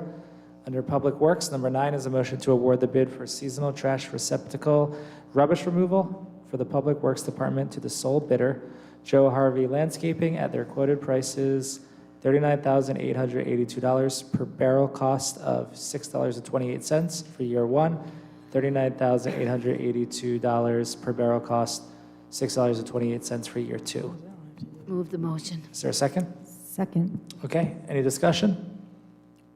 All right, anyone from the public? Okay, all in favor? Aye. Aye. Motion approved, 4-0. Number 10 is a motion to approve the donation of a 2005 Elgin Pelican SE surplus street sweeper to the town of Jamestown, Rhode Island, for parts, etc. Is there a motion? I'll move the motion. Is there a Second. Okay, any discussion? Yep, Patrick? I just had a quick question. No, Steve, stay right there. Just all you gotta do is nod. The reason we didn't sell it to them was because of that ballot initiative from last year? Thank you. Careful what you wish for, guys. Well, they got a nice donation from Narragansett. All right. What was the value, like $2,000? Yeah. Okay. All right, anything else? Anyone from the public? All in favor? Aye. Aye. Motion approved, 4-0. Number 11 is a motion to approve the one-year contract extension for rental of tables, chairs, tents with Pranzi tents and events for the towers at their quoted bid prices under the same terms and conditions as the original contract. Is there a motion? I'll move the motion. Do we have a second? Second? Any discussion? Okay. I did inquire as to whether it would make more sense to purchase these for the long run. It sounds like it is something that, The Towers is going to do that. right, yeah, so you The- sit the on those, chairs, right? Yeah, yeah. But I guess they're not quite ready for this year to do that. Is that Right, so? well, they can't actually get them, there's a. Oh, is that why? There's a supply chain issue, Okay. yes. All right. Well, not the tents, they'll probably always get tents, but Now, will they be just for the towers or for other? they'll just be for the towers. Okay. Thank you for that additional info, and thanks, Janet. I know you looked into that as well. Any discussion from the public? Okay. All in favor? Aye. Aye. Motion approved, 4-0. Number 12 for Parks and Rec is a motion to approve a 3-year volleyball league agreement with Newport Volleyball Club, 270 Bellevue Avenue, Suite 240, Newport, Rhode Island, 02842, at the town beach, and authorize the town manager to sign the agreement. Is there a motion? I'll move the motion. Is there a second? Second? All right, any discussion or questions for Michelle? No. Okay, anyone from the public? Oh, do you have a question, Patrick? Have people play volleyball on the beach? On our beach? Good, good. Sit down, sit down. I just want to make sure we're utilizing the damn beach, that's all. Can't All right. have dogs, but we're going to play volleyball. You can have dogs. Okay, anyone from the public? All right, all in favor? Aye. Aye. Motion approved, 4-0. Number 13 is a motion to authorize the 2022 contract agreement for the 45th annual concert at the beach with the Rhode Island Philharmonic Orchestra in the amount of $24,000 and authorize the town manager to sign the contract after a review by the town solicitor. Is there a motion? I'll move the motion. Is there a second? Second. All right. Used to this role. Yeah, it's yeah. pretty standard. Any discussion? Great, No. great event. Nope, Okay. one of my favorites. Anyone from the public? All right, all in favor? Aye. Aye. Motion approved, 4-0. Number 14 is a motion to approve the 2022 contract agreement for production support services with Bill Brackett Theatrical Productions, LLC, for the 45th annual concert on the beach in the amount of $11,950, and authorize the town manager to sign the contract after review by the town solicitor. Is there a motion? I'm going to move that motion. And I'll second it. I'm so confused. Switch it I up. don't even know what's happening. All right, any discussion? Nope. Anyone from the public? All in favor? Aye. Aye. Motion approved, 4-0. Number 15 is a motion to approve the sponsorship agreement with Citizens Bank Fabulous. as per attached for the 2022 Rhode Island Philharmonic sponsorship. Is there a motion? I will move that motion. Is there a second? I'll second. All right, motion by Debs, seconded by Susan. Any discussion? Nope. Anyone from the public? All right, Mary? Please state your full name and address. Mary Wojciechowski, Bosnick Road. How much are we getting from Citizens Bank? Anybody know? It's $10,000. Is it 10,000? Yes. It's not going to be the whole thing then, right? No. No, it doesn't cover the full amount of the full expenses, no. They'll just give 10,000. 10,000 is the sponsorship, that's right. But if anybody else wants to sponsor, Yeah, bring it on. we'll take it. Yeah, that's US. That's right. They've done it for years. All right, Yeah. thank you, Mary. Anyone else? Okay. Any council discussion? Nope. All in favor? Aye. Aye. Motion approved, 4-0. And number 16 is a motion to approve the request from the National MS Society for the annual Ride in Roadie charity bike ride to be held on Sunday, June 12th, 2022, subject to state and local regulations. Do we have a motion? I will move that motion. Is there a And second? I'll second. All right. Any discussion? Okay. Anyone from the public? All in favor? Aye. Aye. Aye. Motion approved, 4-0. I'm glad that that's entertaining to you guys, switching up the I motions. just try to Little share the bored. roles. Little bored. All right, number 17 from the town solicitor is a motion to receive and make a determination on the validity of a voter initiative to amend the town charter to establish the town council, to establish that the town council may acquire property within or without its corporate limits for any town purpose and may lease, mortgage, manage, sell, and control such property as its interests may require, but only may sell real property with the appraised value of over $500,000 after approval by the town's voters after being submitted to the electorate on referendum ballot at the next scheduled election or special election. Is there a motion? I'll move the motion. Second. Okay. So this is a new voter initiative submitted by Wynn Hames that I believe the intent is to replace the one that was submitted 2 weeks ago with the corrections that were suggested by our town solicitor. James, do you mind giving us a quick explanation? Sure. As you know, we're just here to validate, to make sure this is consistent with state and federal law and the Constitution. If you look on the motion, on the fourth line, there's 2 places where it says sell. The first instance is the change, and that's really what we were looking for, just in terms of clarity. And Mr. Hames did make that change. And this one doesn't necessarily replace the first one, it just adds that one. Mr. Hames has to follow through with the second one, or the first one, whatever he chooses, it's up to him. Right, it doesn't technically replace it. Both of those will be, if we vote tonight, will be marked valid, and he can do what he wants with them. Exactly. Right. All right, any discussion from the council? Happy to do it. Patrick? Yeah, okay, is this gonna, all right, if this passes, this ends the logjam, then we can sell stuff? Correct, and I think that moving forward, there's going to be another ballot proposal from finance, I think, to sell items this coming election, in the event this doesn't pass. So Right. it's going to be on the ballot, say, it's not going to be every single thing that's going to be listed, but it's going to be something, it's going to be an overview of what things need to be sold, so that that occurs, hopefully. So if this fails, Yes. then we have a contingency plan to, so we don't have to buy the storage place behind Cumberland Farms there. High-end storage. James, the one from finance, is that a one-time thing? Like to sell Well, specific? I think the idea is to, I'm sorry, but, Right. I'm on the committee. I think the idea is to sell very specific, try to put up an initiative to sell some actual real estate. I think they were thinking about things like the. Right, but anything that's not in that list Yeah. is not included. And it's kind of a one-time thing. Yeah, it would only be one time, and it's actually doing what the original voter initiative said, which is that you'd have to put something on the ballot in order to sell it. So that was their thinking, was to look at things that might need to have to be But I thought sold. we were trying to get away from that. We don't want We to are, have we a are. ballot. That's what the new initiative is supposed to do. But I think the idea was that if that didn't pass, Right, then you right. have this There's a other thing out there to, contingency yeah, plan, right. yeah, so. But we want, I mean, they would happen simultaneously, though, because it has to be But this during is, an this election. is it? I didn't read, is this the whole thing right here? The ballot initiative right there? It's, No, I it'll, didn't- I didn't, it'll be condensed. It'll be a condensed it'll be version. condensed, okay. But, all right, but the thing is, this says we can sell real property, real estate.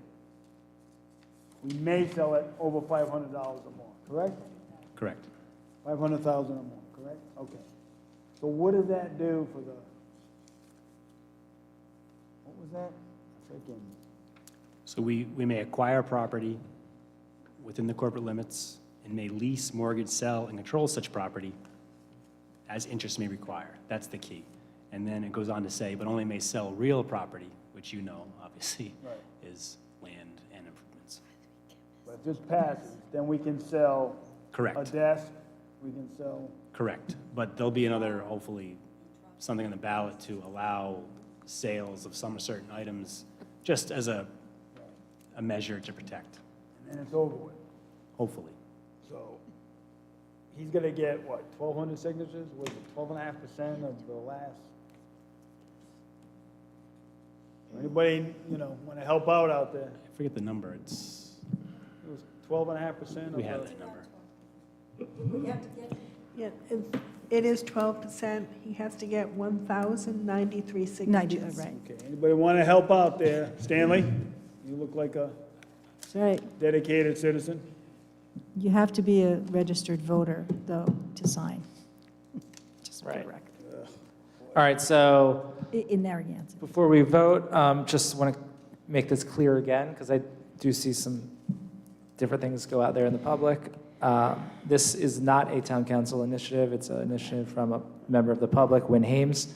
We're not endorsing it. We're just marking it valid or invalid, which is what we're saying is that's legal. This is something that he could legally put on the ballot.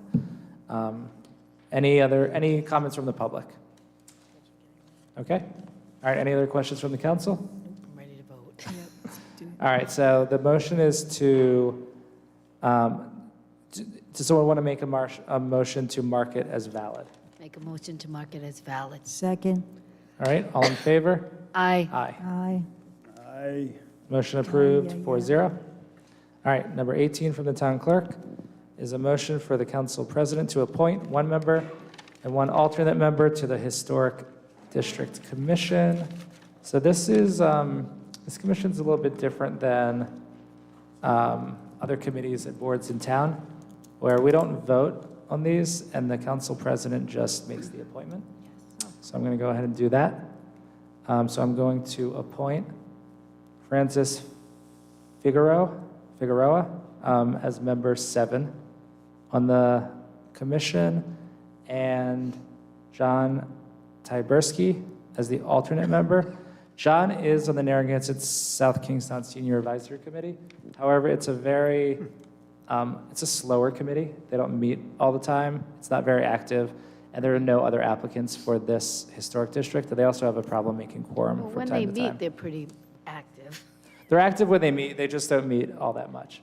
And we have no other applicants. So one of the clauses we have is that we don't like to do dual office. However, if there's no other applicants and there's a need, we could do that. So the second appointment for the alternate position is going to be John Taberski. All right. So number 19 is a motion to reappoint 3 individuals from the Coastal Access Improvement Committee. So there are 3 reappointments for 3 years, right? Ruben McFarland. I'm sorry, just before we go on, did we have a motion and a second for the historic district? We didn't. So why don't we just do that again real quick? I might as well do it now instead of, is there a motion for the council president I'll to move that appoint motion. one I'll member second it. and one alternate member to the Historic District Commission? Moved by Patrick, seconded by Second. Susan.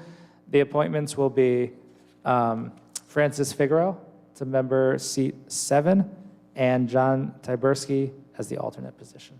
Thank you. All right, and now we have a motion to reappoint 3 individuals to the Coastal Access Improvement Committee. Is there a motion? Yes, so there's a motion. There are 3 seats. And is for- there a second? Okay. There are 3 Second. seats for reappointment for 3 years, right? Ruben McFarland, Rachel Smith, and Richard Nasa. That's right. So, so I'd like to, if everybody's in agreement, do those reappointments. Okay. Anyone want to, so that's a motion to appoint them? All right, They're second. nodding, I can see. All right, any discussion? Any discussion from the public? All right, all in favor? Aye. Aye. Patrick? Motion approved, 4-0. And number 20 is a motion to reappoint 2 individuals to the Board of Canvassers. Do we have a motion? I'll make a motion. Is there a second? I'd like to reappoint 2 members, Phil Cody to the full seat for 1 year as a Republican, and Jay Wedgemont as a reappointment for 1 year. as the The first Democrat. one's not a reappointment, it's an appointment because he's moving from one position. to Phil another. is moving from a part-time to a full. All right, so why don't we'll do them as individual motions. Okay.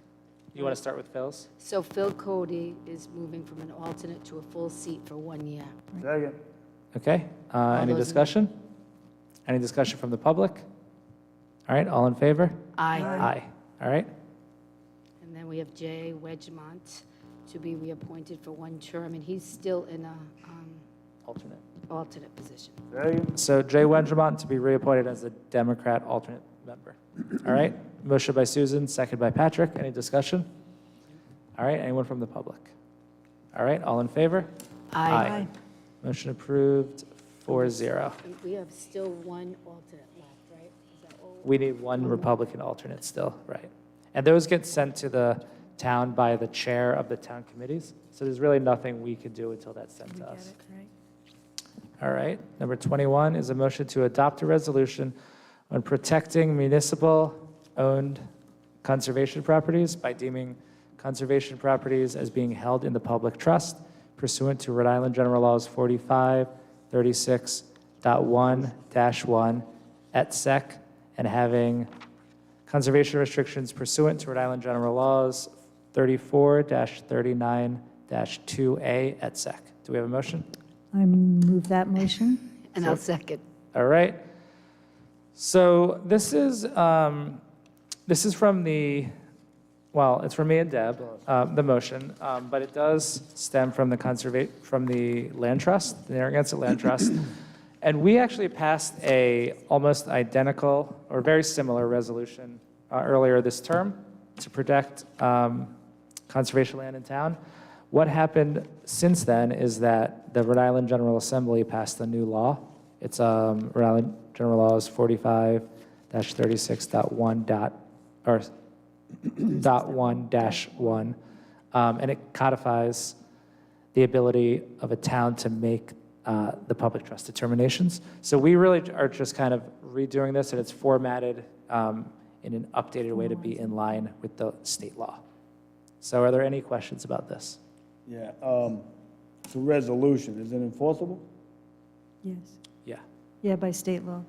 Once it's passed, you can't sell land no matter what. For these specific properties that are in the packet, right? Just All right. for the record, there's 40 parcels, the equivalent of 135 acres. So, and the land trust covered by conservation easements has 16 parcels for 203 acres, not including Canachet, Bridgetown Commons, which are town-owned but not associated with the land trust. Right. Just had a quick question. Sure. James, so once this is passed, again, just to clarify, there's no way to unring the bell, say we have a property, and for some, whatever other reason, future reason? I wouldn't say never, but Patrick, Steve is here as well. So he worked with the land trust on putting this all together. Yeah, so this all came about when I believe it was the town of Smithfield, correct? Town of Smithfield, one of the councils tried to take conservation land that was with the land trust Right. and basically sell it for commercial purposes. Right. So once this does get basically put into the public trust, it would take an act of the council, and it then goes, the Attorney General would have to sign off on it, the Assembly would have to sign off on it. It is something that, in theory, could be reversed, but it would literally take an act of the town, the state, and the Attorney General. When you put something in the public trust, again, it's almost like a hospital. It's meant for the public benefit. So practically speaking, it's there for good. Right, okay, thank you. Any other questions for Steve while we have him up here? Okay, thank you, Steve. Okay. We'll go to the public, and we have Stanley Wojciechowski. Stanley, please state your full name and address. Stan Wojciechowski, 1044 Boston Road. Affordable housing. Maybe we have some trust properties out there that would be not underwater, not swamp. Isn't the town kind of obligated? We got to get that 10% somehow. Isn't there some available for that? That's where you start looking for affordable housing. What land do you have available to put some affordable housing on? And is this going to stop it? I'm saying you got to stop. Don't do it, because you want the availability to. I don't care what the state says, but don't you concur with the state? I don't agree with the state. We want our ability. We want the freedom to take our land and maybe use it for affordable housing without going through all these approvals all the way through the state for another 10 or 15 years, who knows how long. But I don't see why you have to agree just to be in line with the state. If anything, you should disagree with them, saying that you have possibilities specifically of affordable housing to start with for the Narragansett residents, affordable housing. Therefore, you don't want to vote for this. No, a vote no here. Thank you, Stanley. Anybody else? Dr. Alba? Dr. Alba, 24 Eagles Nest Terrace. I'm all for affordable housing, but if this land is conservation land and it's been designated for that for a reason, then I don't think we should have anyone be able to take that away. You know, we have to protect our environment, so I'm a supporter of this. Thank you. Thank you, Al. Okay, anybody else? All right. So you have a choice. You can agree with Stanley or Al tonight. All right, it's a tough one. All right. Going with Al tonight. Any other questions or I'm discussion? going with Al, sorry. All right. All in favor? Aye. Aye. Al wins. Not even one. See, You might get one. I'm just stuck on ramifications, future ramifications for some reason, one of these parcels. No. All right, motion approved, 3-1.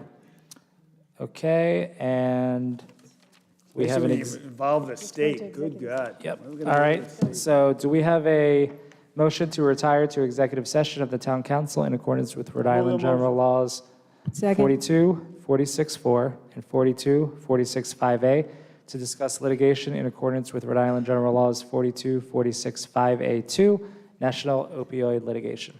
Patrick moved it and she seconded. Can you do it again? He did, he moved it. Can you move it? Well, I'm in the middle Yes, of reading I'd like it, to so. move that She just motion, did it yes. again, Sorry. good. Second. Second, all right. All in favor? Do we do a roll call? Aye. Yep, roll call vote. So we'll start with Susan. Susan Cicilline Bonanno, aye. Deb Kopeck, aye. Patrick Murray, aye. Jesse Pugh, aye. Motion approved 4-0. Have a good night. Thank No you all. reflection on you, Thanks for Tom. You're coming. doing a hell of a job down there. Tom, We doing did. a hell of a job down there. We'll be back to adjourn after executive session.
Watching We Yellowstone.